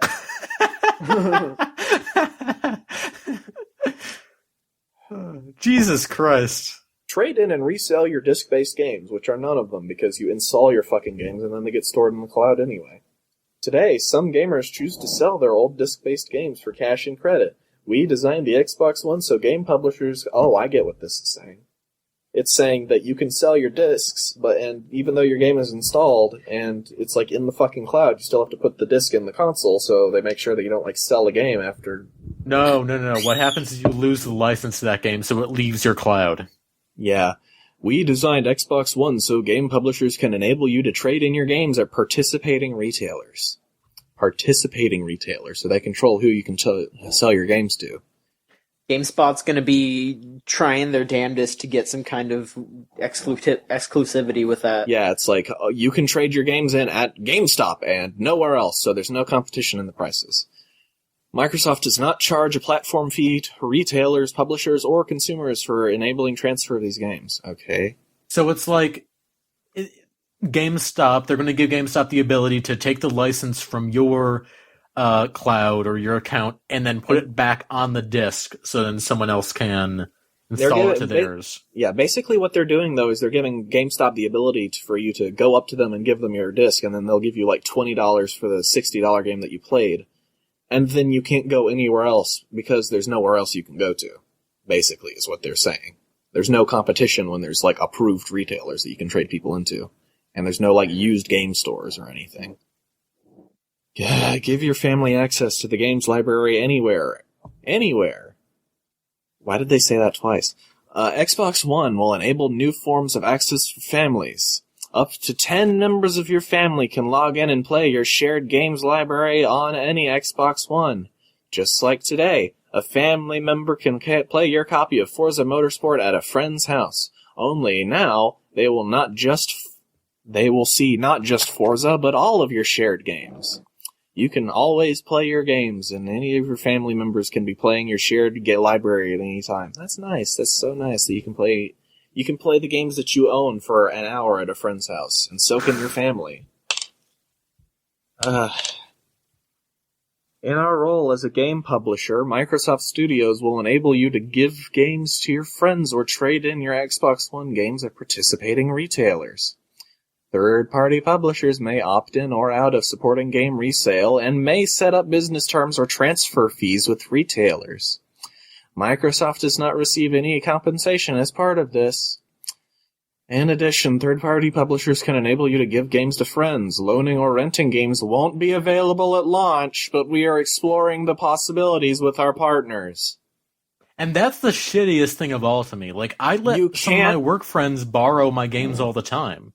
If my friend comes over and I'm playing my Xbox One because I'm literally retarded, and he says, "Hey bro, I see you're playing Dark Souls 2. Yeah, it's so awesome. Do you want to borrow it for a weekend?" "Oh, I don't know, man. The price of gas means I have to go to the GameStop and pay them $5 to have the license temporarily transferred to my account, and then I get to play it for an hour." Oh no, they can play it for 24 hours because it would be on their account, which is somehow better. Yeah. We should kind of like go a little bit faster. Give your games to friends. Xbox One is designed so game publishers can enable your disc-based games to your friends. There are no fees charged as part of these transfers. There are 2 requirements. You can only give them to people who have been on your friends list for at least 30 days. And each game can only be given once.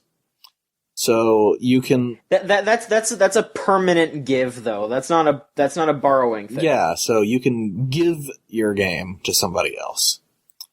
Well, that's actually something that not even Steam does. So in all honesty, that's kind of interesting. Whatever. That's like a good thing in a pile of poop. It's like, okay, I can give my game to somebody once. Okay, that's nice. There's bits and pieces in this that I actually kind of like, but there's so much ambiguity, and there's all this stuff with the publishers, and I wish that we could just learn everything about this. Excuse me, because I don't know what EA is going to charge for used game. Well, obviously they're going to charge a shit ton, but it's bullshit. Like, Microsoft is giving out tools to kind of make a good thing almost, but then everyone's just going to take advantage of it. It's like basically what Microsoft is doing is publishing a list of the things they're doing wrong and the things that they're doing right, and all Sony has to do is look at like the list of people are saying, "Oh, this is cool. We do that too." But we don't do the shit that you don't like. And here's a huge kicker for me. I was reading ahead while you were talking. Right. You are in control of when Kinect is on or off. If you don't want Kinect sensor on while you're playing games or enjoying your entertainment, you can pause Kinect. To turn off your Xbox One, just say Xbox off. When the system is off, it's only listening for the single voice command Xbox on. So, that still means that it's still listening. It says you can even turn that feature off too, though. So, it's I don't know. I would, if I had an Xbox One, I feel like I would just unplug the Kinect whenever it's off. If you had an Xbox One, you'd be too stupid to realize that you could turn those things off. Let's not insult people who are interested in the Xbox One, alright? Like I'll I said, do that all day for all I care. Okay, then it's my opinion that people that want the Xbox One after reading all of this stuff are stupid. Sure. Alright, but it's, like I said, I'm still not completely 100% turned off, because there's so many problems, but I want to hear more explanations. I want to understand, like... I don't really care to hear their excuses, there are things... though. It's like, they're making excuses after they got themselves in trouble. That's something that a teenager does after they come home at 2 p.m. and their mom catches them. Or 2 a.m. and their mom catches them.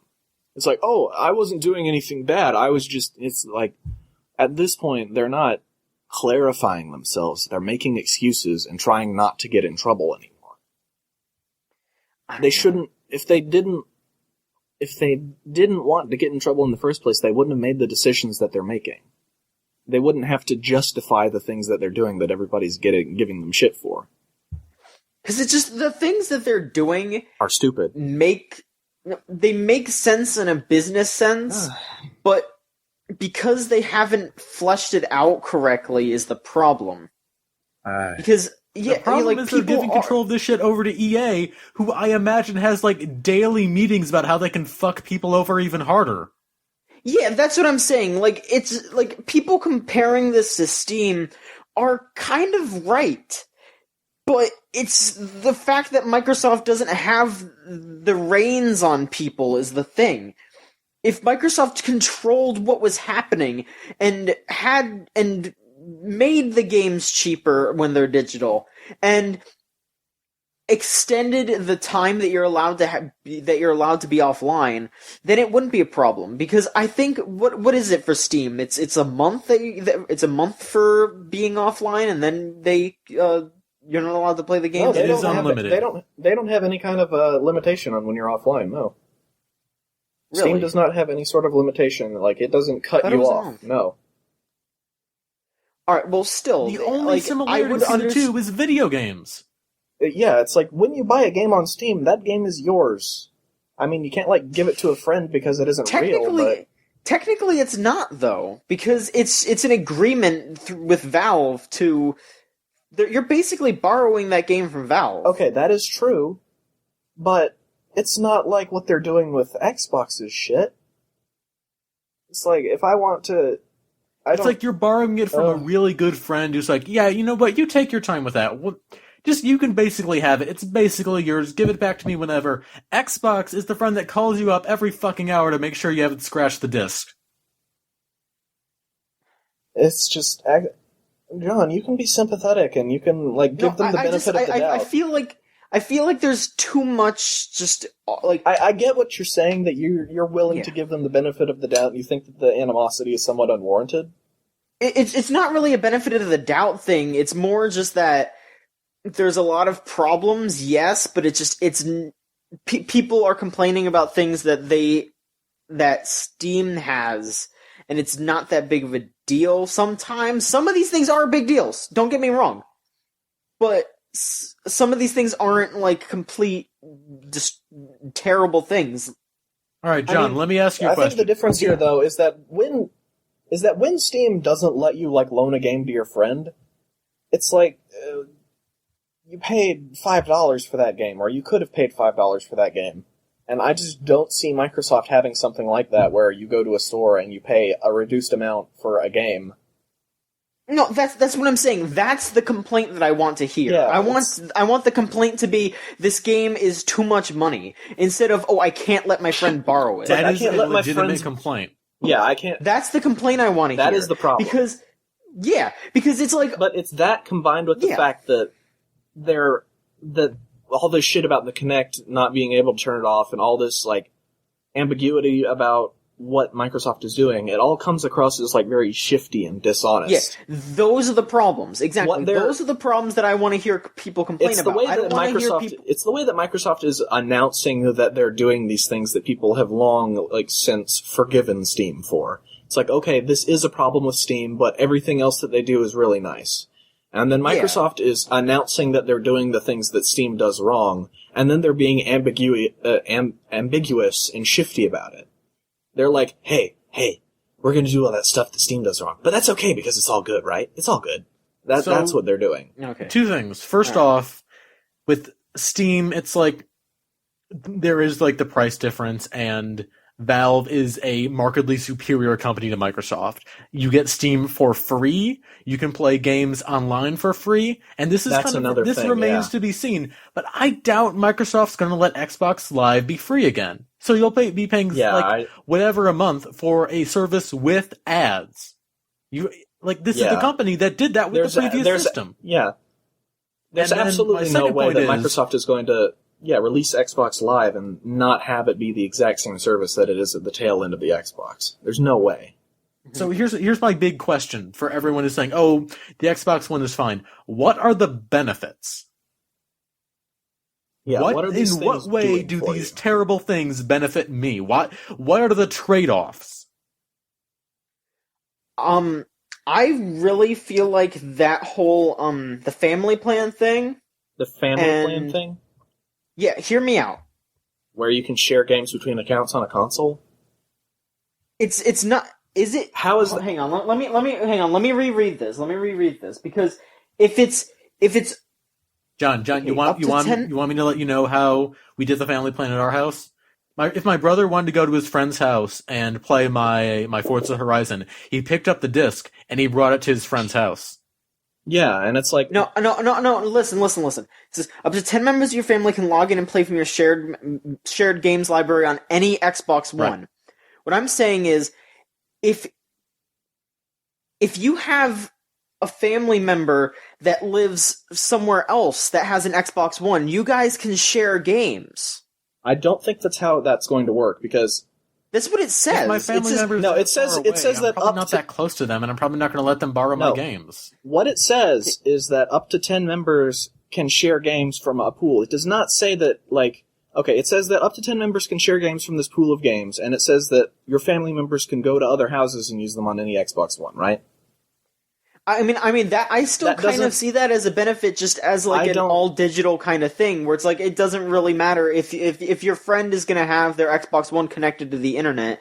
It's kind of cool that you could just go over to their house, not bring a disc, and just load up a game automatically. To me, that is download it to the hard drive, and then they'd have to be on every hour. I could do that anyway right now.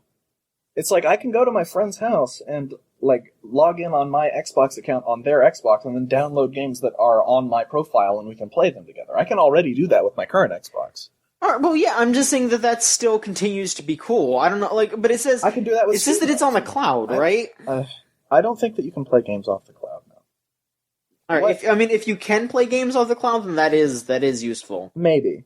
What this family plan sounds like to me, though, is that you can register a bunch of accounts on the same Xbox, and then those accounts can go to other Xboxes and draw from the same pool of games. What that does not sound like to me is that you can have a family member on the other side of the country and you can share games with them and they have their own Xbox. Because, then what's the point of having, the loaning system? What that sounds like is that a bunch of accounts that were registered on the same console can share games, and at that point it's that's not even an upside, because you can do that anyway by just having one account on the console. It's another confusing thing that Microsoft can clear up. Yeah, it's just another confusing additional layer of crap that doesn't need to exist. It's okay, little Johnny Baker can share Big Johnny Baker's games because he can have his own little account. Oh, that's nice, but that's not a selling point. That your little brother can have his own account and you can play the same games and you can have separate gamer scores. That's not a fucking selling point. That's not something that you put on, isn't. That's not something that you put on the cover of your console and sell and put in the list of things that we're doing that isn't wrong. That's a neat little thing that you mention on a page of the instruction book. Well, really, they're not. They originally weren't talking about the DRM stuff. That was the media kind of bringing them to talk about that. So I feel like all this stuff is just them trying to clear the air after the internet freaked out, even though it didn't work. It's just what they opened with. I mean, if what you're saying is true, if it's not a shared pool of games just from family members, people that you can allow, if it is just kind of like, oh, everyone has to come over and they have to log in on your Xbox One, then yeah, that is not that big of a deal. I'm just saying, if it was that whole, okay, yeah, you can share a big pool of games with your family members, that I feel like is pretty interesting. But if it worked that way, though, if it's like you could register someone with another Xbox as a family member, and then unlimitedly share your games with them, then they wouldn't have a separate system for loaning games, because everybody would just use the first one. It's like, okay, you're my friend. You're one of my 10 friends that can borrow my shit and just send it off. You can play all of my stuff at the same way. They wouldn't have a separate system for that. Okay. It's like, with the way that everything else is set up, I don't think that they would, like, put something in there that could be exploited so easily. It's, Anything else? Like, any other benefits? Anything else you can think of? Not really. Exactly. No, It's that's like my when... point. What are we trading? Yeah, there's no trade-off for all of this extra security that Microsoft is giving themselves. It's really obvious that this whole thing isn't about us. All this DRM stuff isn't for us. It's for the publishers to make money. Fuck the publishers. They don't want to deal with used games. I don't want to say fuck the publishers. I will gladly say fuck fuck the publishers. No, I say... I mean, I think used games... Like, the used games market is pretty stupid. Okay, hold on. Listen. Let me say something. You know what I like to do in my spare time? Do you know what I like to do in my spare time besides masturbate? I like to go to flea markets and buy games for the Super Nintendo and the original Nintendo. Now, when I do that 20 or so years from now, because it's still a thing that I enjoy doing, and it probably still will be, am I going to be able to play the classic Xbox game like Halo 5? Am I going to be able to go to a flea market and buy that? No, because that's not how the console was set up then, and it's not going to change in the future. Plus, I know that's a huge who problem. would not buy new games if it was not for used trading credit. Exactly. No, like, that is a huge problem with this, actually. That whole, because the future, the way that the servers are now on the Xbox One, once those servers go down, a lot of those games are going to be completely unplayable. Mm-hmm. That is a huge problem. It's like, I'm content with the way that Steam works, because I know that those servers are going to go down eventually. But what are they typing? Uh-huh. What's Mike saying? Mike's saying you can't hear me. Mike dropped. Oh no, I can hear you guys now. Okay, good. Okay, alright, keep going. It's like, with the way that Steam works, it's like, I'm content with the way that Steam works. Because during the period that I own my games from Steam, I've never been, like, explicitly fucked over by them. And, like, Steam has never just done anything to make me upset, so when those servers do inevitably go down, I'll be okay, because I never paid more than $10 for anything on my Steam account anyway, and when I played it, it's like, okay, it's fine. And when I bought it, I acknowledged that I'm not going to have, like, a physical thing in my hand. As soon as I buy something on Steam and I just get the digital download, it's like, okay, this is going to go away at some point, but that's fine. When I go to a store for buying a game in my Xbox One and I have the disc in my hand, eventually that disc isn't going to work anymore, even though I'm able to hold it in my hand and, like, there's the game on it. Mm-hmm. It's like, the game is on this disc, the disc is in my hand, the console is in front of me, and eventually, at some point in the future, this disc is not going to work anymore. I'm not trying to say that that's not a problem. What I it's just, it needs to be easier. Like your argument was that you're now able to buy Super Nintendo games to this day and they work. That makes sense. But it's just, there should, if it was easier to just get those same Super Nintendo games at any time, then it wouldn't be that much of... I can. Exactly. I can go get those Super Nintendo games at any time. I could just download the ROMs. The point is, mean, legally, though. I mean, legally. Fuck legally.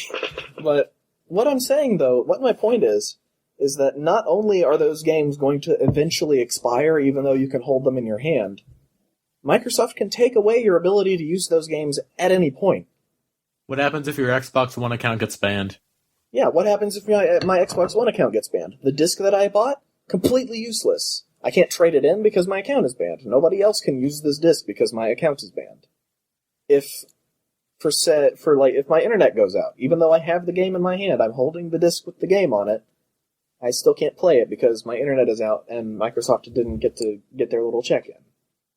It's the fact that when you go to a store and you buy a physical copy, at least for me, when I buy a physical copy, I'm buying the insurance that I'll be able to play that game whenever I want to. And with John, Microsoft, they're removing that insurance. I actually would like to go back to the used game thing for a second, because I didn't hear a lot of what you guys were talking about. John, what are your problems with the used game system? The used games are... Disregarding GameStop's many unfortunate price problems. Yeah, like if you sell games to Amazon, Amazon, they're fine. Yeah, used games are it's a necessary evil kind of thing. How is it evil? Because publishers should... It's both evil and good at the same time. How is it evil? It's a really complicated thing, because it's like, publishers don't get money when someone buys a used game. Publishers are missing out on revenue. They got the original sale.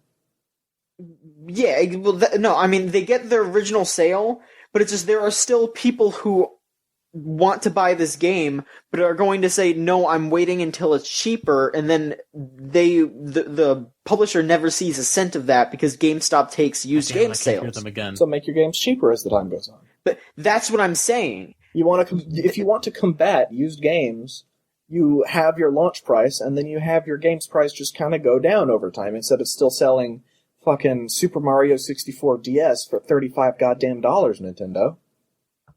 Yeah, that's what I'm saying. It's like, if you want to fight used games, don't give us all of this restrictive shit that means that my game will eventually expire even though I bought a physical copy. Make your games cheaper. If someone's going to wait for the game price to go down, give them a new option where you still get the money, but you just get less of it. Don't inflate game budgets and marketing budgets. Don't chase Call of Duty. Because people who want Call of Duty, they have Call of Duty. They don't want Call of Duty except we call it Battlefield. Mm-hmm. Tomb Raider sold, 7 million copies, and that was a disappointment. Yeah, Tomb Raider sold exceptionally well, and they still wrote it off as this game did not sell as the same shit as Call of Duty. Publishers are digging themselves this hole because they want to beat reality. It's not the used game market's Call of Duty, fault. Yeah, it's Tomb Raider still sold a lot of new copies, not used copies. And you know what? Fuck publishers. If they don't see any money from the sale, fuck them. The developers are the people we should be worried about. And if the developers... Yeah, that too, yeah. Like with Dark Souls was made with a certain budget and a certain marketing budget, and it sold 2 million? And that to From Software was a great success. So don't reach for that pie in the sky. Just know know your audience, know what you're aiming for. Don't be unrealistic. Uh-huh. And then don't cry about used games when your game doesn't sell $10 million because 10 million copies of the new Tomb Raider were never going to be sold. Ever. At any point.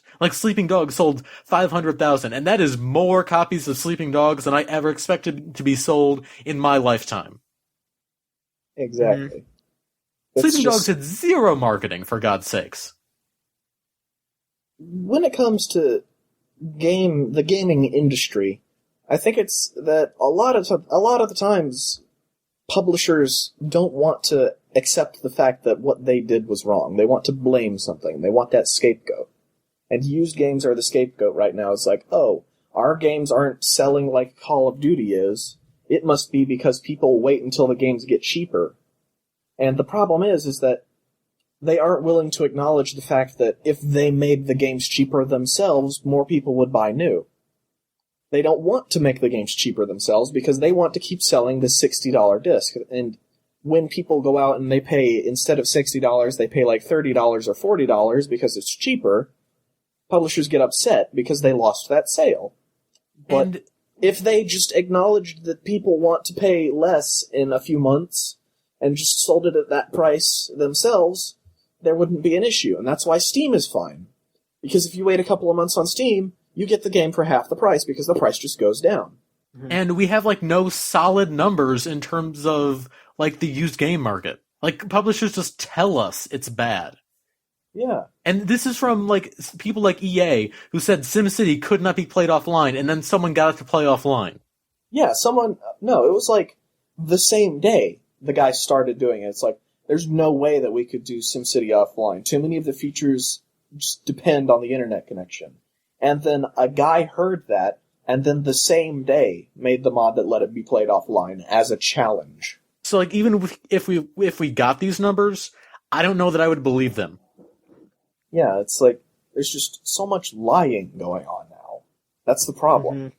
And so there's, like, no reason for me to buy an Xbox One, especially when the PS4 is coming out, and especially when I have a gaming PC coming within the week. Yeah, it's like, that's the main reason why the PS4 is doing so well right now. It's because they aren't lying to us blatantly. And They're John, just saying I'm it's like, we have used games. I'm surprised you're not all for this, because this means the Wii U's probably going to sell quite a bit. Dude, no, I'm happy that the Wii U's getting a boost, of course. I'm just saying, like, 800%, John. Yeah, I know. I'm just trying to kind of be more games, John. Yes, I know. I'm just kind of trying to be a little devil's advocate. Like I said, I have a lot of problems with the Xbox One. Aren't people that you need to play devil's advocate before? Like, that's the word devil is in there. You are advocating the devil right now. There's no excuse for the way that they're behaving and the way that they're just, like, lying and making shit up to excuse their actions. Like, part of the all-digital future means convenience. None of this is convenient. We're doing all of this to combat used games, so the people that make the games will get the money that they deserve. No, they won't. Like, if you want, publishers will get the money. Exactly. It's like, if you guys want to get the money that you're so desperately missing your second pool for, it's like, just make the games cheaper in a couple of months. That's all you have to do. That's what I want. Like, stop caring about, like, the launch week prices. Stop caring about, like, the numbers that you make on launch day. Just, like, have your game, have your launch price, ride that for a little while, and have the game get lower. And then look at, like, the price drop numbers. It's like, okay, we sold 15 bajillion copies on launch day, but that's not good enough, so let's lower our price, and then look at the prices on lower price day. Oh, look, we sold another 50 bajillion copies because we, provided a product for the people that can't pay $60. And then we made that money instead of GameStop. What if the problem's not there anymore? What if you don't launch at $60? Like DMC, that is not. I love that game to death. It is not a $60 AAA blockbuster game. Sell that game for $40. Yeah. Sell that game for $40. It does well. Drop it to like $30 in a month or two. Does even better. Yeah, and it's not like if publishers lowered the price of their games in a couple of months, even if, used games were cheaper, there's still people that would buy the new copy because it's like, believe it or not, people like buying new copies of things. It's just like there's the stigma of buying a used thing. So if they can pay $30 and like the used game price is like $20, people are still going to go for a new game. It's like, it's not going to be as much, but you're going to gain that like little subset of people that would prefer to have a used copy because it's still cheap, even though it's not as cheap. Yeah. You have nothing to lose by doing that. You can only gain from just having price drops and like not pissing off your customers with this DRM shit. Yeah. That's all you have to do is make the price lower a couple of months later instead of like what Nintendo does, where if you go to a store right now, you can find a copy of Twilight Princess, and they're still going to be asking like $50 for that shit. Yeah, no, I think Nintendo's in a bit of a different position with like the Wii, though. Like that thing sold so much. Nintendo has like this mind share in like the Nintendo's always done that. Yeah, Nintendo's always done that kind of shit where I can like go and buy Pokemon Platinum right now, and Pokemon games launch for like $30 or $40, right? Yeah. Yeah. And Pokemon Platinum, the worst reviewed Pokemon game ever, still $30. Why? Mhm. Why? Because Nintendo doesn't do price drops. And then, like, the industry wonders, well, why are people going to GameStop and buying Nintendo games on the cheap? It's because That is there's their no only there's option. no better option. It's like you go and you buy an old game for cheap because the new version of the old game still costs $30 or $60 or $80 or however the fuck much. And there's like Amazon like here and there, like Mass Effect 3 right It's now like, is yeah. $14. It's not bad.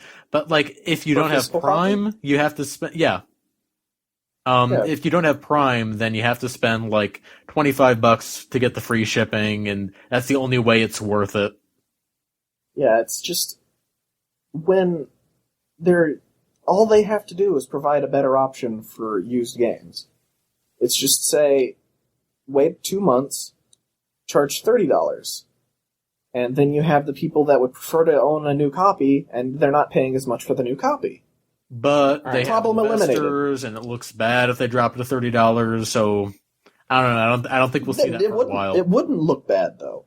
If I they think make like it look the good. first company to do for that, and then they make a shit ton of money off it, and then that Yeah. looks really good to investors. that, all a company would have to do to make that look good is put their game out and say, we're charging $60. No, okay, they launch the game, and then like a week later they announce, okay guys, you can pay your $60 for the launch price, and that, like, just do it as a surprise. It's like, wait a couple of months and say, hey guys, we know it's been a couple of months and we're still charging so much for our game, but we're gonna drop the price. And it's like, what they have to do is make a game that sells well, so it doesn't look like an act of desperation. That's all they really have to do, is have a game that sells well on launch day with the launch price, and then drop the price a reasonable amount of time later. And then that'll look really good. Yep. And that'll just start the trend. There you go. It's like this conversation I was having with one of my friends at work. Like, they're thinking about raising the minimum wage here in New York State, and he was saying, "Oh, if they raise the minimum wage, stores are going to raise their prices." And I was like, "No, because the first person to not raise their prices or to even do lower prices, they're going to make a shit ton of money. Because like it's a $1 difference. It's not that big. People aren't investing that $1. They're out there spending it, and they're going to make a shit ton of money. And then other people will follow suit." The first person to take advantage of this obvious opportunity, no matter how bad it looks, will make a shit ton of money. And it's not like they're going to lose money by having this later on price drop either, because you're still going to have the people that want to play this game 2 months early. It's like, okay, I can play this game now for $60, or I can wait and pay $30 for it. Well, I want to play this game now, so they're still going to buy it. Like, the people who were going to buy your game used were never going to get it for $60. I understand, Exactly. like, You're not losing. you could be teaching people to wait for price drops, but that's kind of what you're doing already. It's just that the price drops, they take a lot longer to come out. Yeah, it's like you're not producing the price drop. So the people that are going to wait for price drops were going to wait for them anyway. And you'll have like more people move over to it once they realize, oh, well, I'm being officially approved this option. But at the end of the day, you're going to be making more money because more sales are going to be going to you instead of like the store. Yep. Mm-hmm. That's the good part about this digital future, is that they can lower the prices on like from their store, and then they make all the money. Yeah, they can like even have it as like a relaunch event. They can hype the hell out of the relaunch. It's like, we're dropping the price, and they can have the commercials run again. It's like the same commercials, except you just change a couple words at the end. Yeah, it's like you can launch a game twice with this kind of strategy. You can just garner up the hype 2 times and get like... I don't see why people would not take that option instead of doing all this ridiculous DRM shit that makes people not like you. It's like, okay, Sony, listen to us. Listen to our idea. Announce this next week that this is what you're going to start encouraging. Sony, listen to the Video Game Choo Choo. Make an official PS4 app that streams episodes of the Video Game Choo Choo. Yes. That's what we need. Official partnership, Sony and Kaz Choo Hirai, Choo. you got a home here at the Choo Choo. Kaz Hirai is someone to do with Sony, right? Right. Yeah, that's There you go. Yeah, Choo Choo. Mike, I want you to edit in a soundbite of a train whistle, like louder than what you just did. All right, I want you to edit that in, but then I want, while that's going on, Ridge Racer, like him saying Ridge Racer, and I want it to be to the tune of the two. Also, I feel like us bashing on the Xbox has to be like bookended with us saying, if we had been podcasting during the PS3 launch, it would have been a very similar conversation. Yeah, definitely. Although with the PS3, all they needed to do was drop the price and add some games, so maybe it's not like quite for the as PS3. dire. No, it's nowhere near as dire as the PS4 or PS3. The PS3's problem was that it was too expensive, and then it got cheaper. But like, we would have been having a similar conversation. It's not just about like the platform. We're not fanboys. I believe Steven and me and John for a while, like our preferred console was the 360. Yeah, I wanted to like the new Microsoft console. They are making it very hard. The new Xbox, like, if you asked me 2 or 3 years ago, it's like, what do you think of the Xbox 360? It's like, I'm glad. I'm happy to pay the money that I do for the Xbox 360 because the service is better than the PlayStation 3's. And then the PlayStation 3 service got better and it stayed free, and then the console dropped its price. And everything about the PS3 got better, and then everything about the Xbox 360 got worse. Like, if you had asked that same person 3 years ago, are you going to get the next Xbox or the next PlayStation? You probably would have gone with the next Xbox! And then Xbox just got worse. Same here. And it's like, as long as Sony doesn't somehow get worse, I'm gonna buy the PlayStation. And I'm probably gonna stick with the PlayStation because so long as they play their cards right and they don't do anything stupid, they're not going to get worse because they're only getting better right now. It's like the worst thing that I can say about the PlayStation 4 right now is that the concept of a share button is kinda silly. And even then, the share button's just still pretty cool. It's just silly, not actively horrible. Yeah, it's silly. It's a feature. It's something you can ignore. It's silly, but it's not aggressively stupid. I'm not losing anything by the share button being there. Exactly. I'm not you can losing ignore anything by having the ability to push a button on my controller and then the game will take a screenshot. It's like Steam does that, and you know how much that detracts from my Steam experience? Fucking none. It doesn't detract anything from my Steam experience. In fact, it makes it more fun because I can take pictures of silly faces in Sonic Adventure 2. If I can turn off the PlayStation Eye, I'll be fine. It's like, I don't even think it comes with a PlayStation Eye, does it? No, it doesn't. Of course not. No. So it's like I think it does. The worst. That new I mean, if you get a bundle, No, the controller has a screen on it. No, or like the little blue light bar. The PS4. I thought you guys were talking about the PS3 no, still. The PS4 is definitely going to come with an eye because it's got the light bar on the DualShock 4. Well, yeah, definitely. Okay, so all they have to do is say you can turn it off then. There you go. It's like the PlayStation 4's features are not dependent on the PlayStation Eye, so there's no reason you'd not be able to turn it off. And unless it's fucking tethered to the console, I don't think that'll be a problem. And there are always going to be those launch games that require all that dumb move shit, but after that it'll be fine. Yeah, it's when the worst thing that I can say about the PlayStation 4 is that the share button is silly, and in fact the share button is nothing negative. It's only pluses. It's just silly pluses that I don't care about that much. It's like, the worst thing about the PlayStation 4 is that it has a feature that I don't care about. Right, what's the problem? Say, I don't care. Instead of, oh my god, why are you doing this? Yeah, it's like, there's a share button on the controller where I can automatically upload screenshots to Facebook. That's fucking gay. PlayStation, it's like Facebook is gay. That's the worst thing that I can say. There's no problem. Going back to an earlier Jeff Gerstmann quote, the PlayStation 4 is dumb, not Microsoft's Xbox One dumb. Yeah. There's nothing wrong with the PlayStation 4. So I guess that basically, I feel like that answers the second part of the question that we got. All right, we were answering a question. We were answering a single question. Thank you, Masked Negro. You gave us an extra hour. Yeah, no. You gave us an extra. The second part of the question was if Sony came out with similar restrictions that the Xbox One had, would it even things out, and would we only be talking about games? I don't don't know, think it's possible to rival the shit that Xbox is doing. Yeah. Well, that, and also, like, if it did happen, we would still be talking about how terrible that DRM is. Yeah, it wouldn't and excuse we it. would stop caring. Because, like, both I feel like it's like if both people at the table are eating shit, you're not going to start eating the shit to fit in. You're going to bitch about them eating shit. Yeah, like even if they announce something really cool for Xbox One, I'm still gonna be like, I don't even know if I want to get this because it's on the Xbox One. Yeah, it's like if they announce Banjo-Kazooie next week, Banjo-Kazooie, I guess it would be Banjo 3E or Banjo 4E. I don't know if they would count Nuts and Bolts. I wouldn't.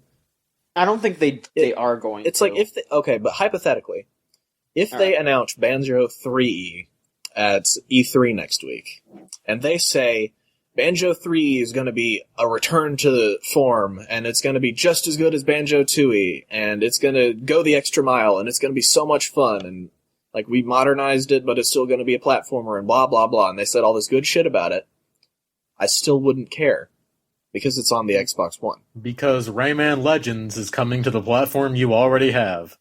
Basically, it's like, okay, so I'm going to miss out on Banjo-Kazooie. That's fine. But I missed out on Demon's Souls. That's a game that I really want to play. I think but you should I still have get a PS3, Dark Souls. Steven. It's like I'm going to buy a PS4, and the PS4 is going to be backwards compatible. No, it's not. No, for the PS3 games, yeah, it is. No, it's just going to be for PSN games. PSN game? Well, it's like the Xbox Live Arcade of PlayStation. Well, you can already download Demon's Souls on the PSN anyway, so. I don't think it's going to be like full-fledged games. Again, the backwards compatibility thing with both consoles is really weird. It's pretty weird. I don't know. If they don't do that, I still think you should get a PS3 because there's a lot of stuff on there I think you'd really love. Yeah, there's like a lot of games on the PS3 that I wanted to play, but at the end of the day, it's like I don't miss not playing them because I didn't want to own a PS3. Now I want to own a PS3, but it's like at the time when those games came out, the Xbox to me was the superior option. Now it's not. Like the days of Alan Wake and Mass Effect 2 have come and gone, and now it's like Journey, you got Infamous, you got... It's like, yeah, I want to... cool indie stuff. It's like, I really want to play Journey, but it's like, I can't. Oh well, I'll be able to play it on the PlayStation 4. That's true, it is a PSN game. I'll be able to play Journey on the PlayStation 4, and really that's the only game that I give a shit about, because it's like, okay, I miss out on Demon's Souls. That's a shame. I've played Dark Souls, they're making Dark Souls 2. That's fine. I'm good with that. There's a rumor that Demon's Souls 2 is going to be coming out. Like, they're going to have both series running at the same time. That's still pretty cool. It's like, what am I missing on the PlayStation 3? Atelier Metsuru? Infamous. Fucking Infamous, okay, fine. Am I missing fucking Hyperdimension Neptunia? No, I'm not. I don't give a shit.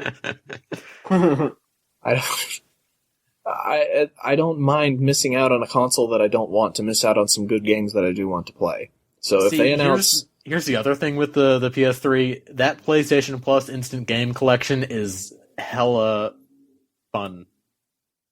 Yeah, and all that free shit. I doubt that Sony would like pass up the opportunity to like bring back PlayStation Plus and say, oh, you can play your PlayStation Plus games on your fucking thing, on your PlayStation 4. Like... And even if they don't do that, it's fine. Because they're already doing something better than Microsoft there. Mm-hmm. It's just... It's like Sony really can't say anything at this point that would make me mad.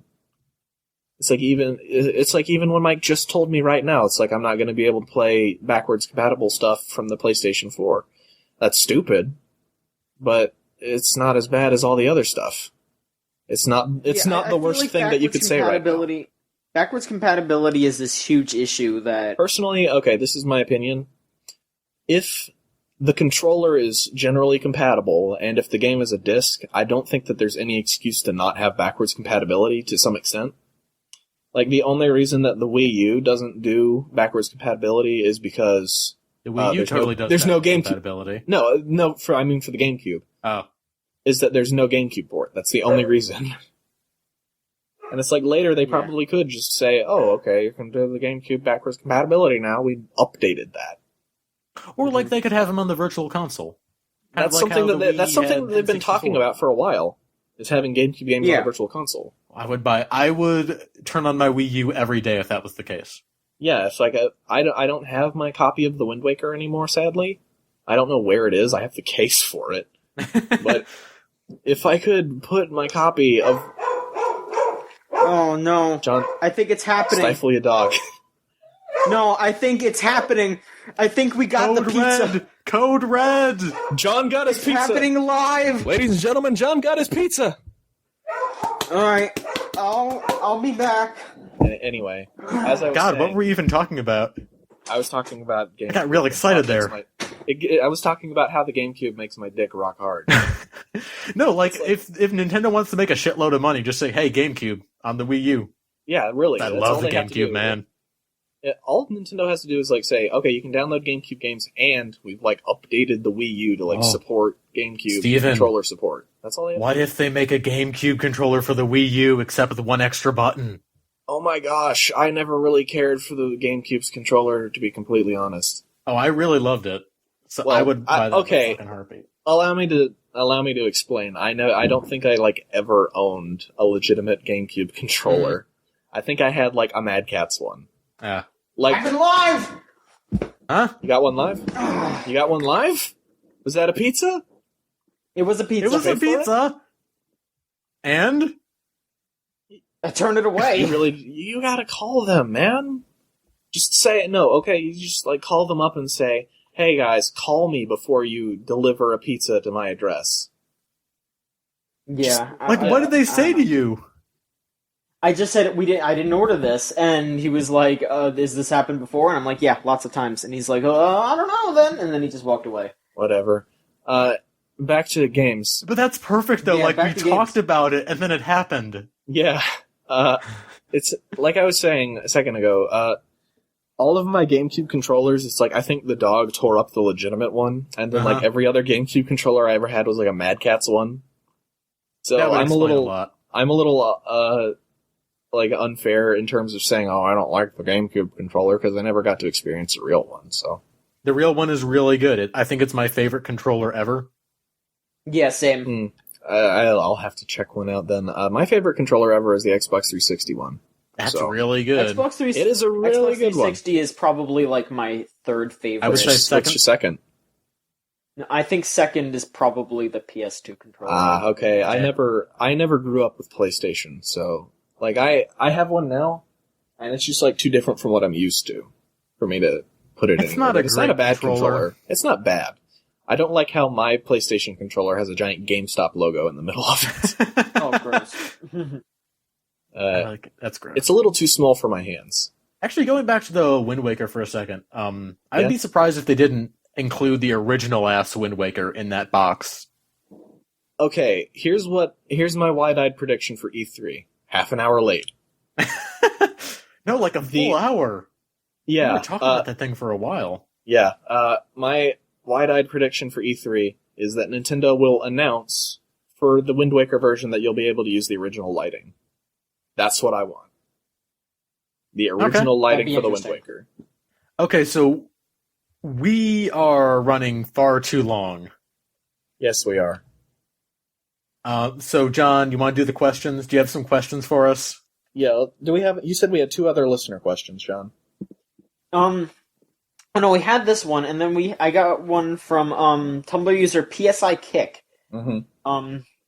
He asks, have any of you played the recently released demo for Rogue Legacy? After your praise of Shovel Knight, Rogue Legacy also seems like it would be up your alley.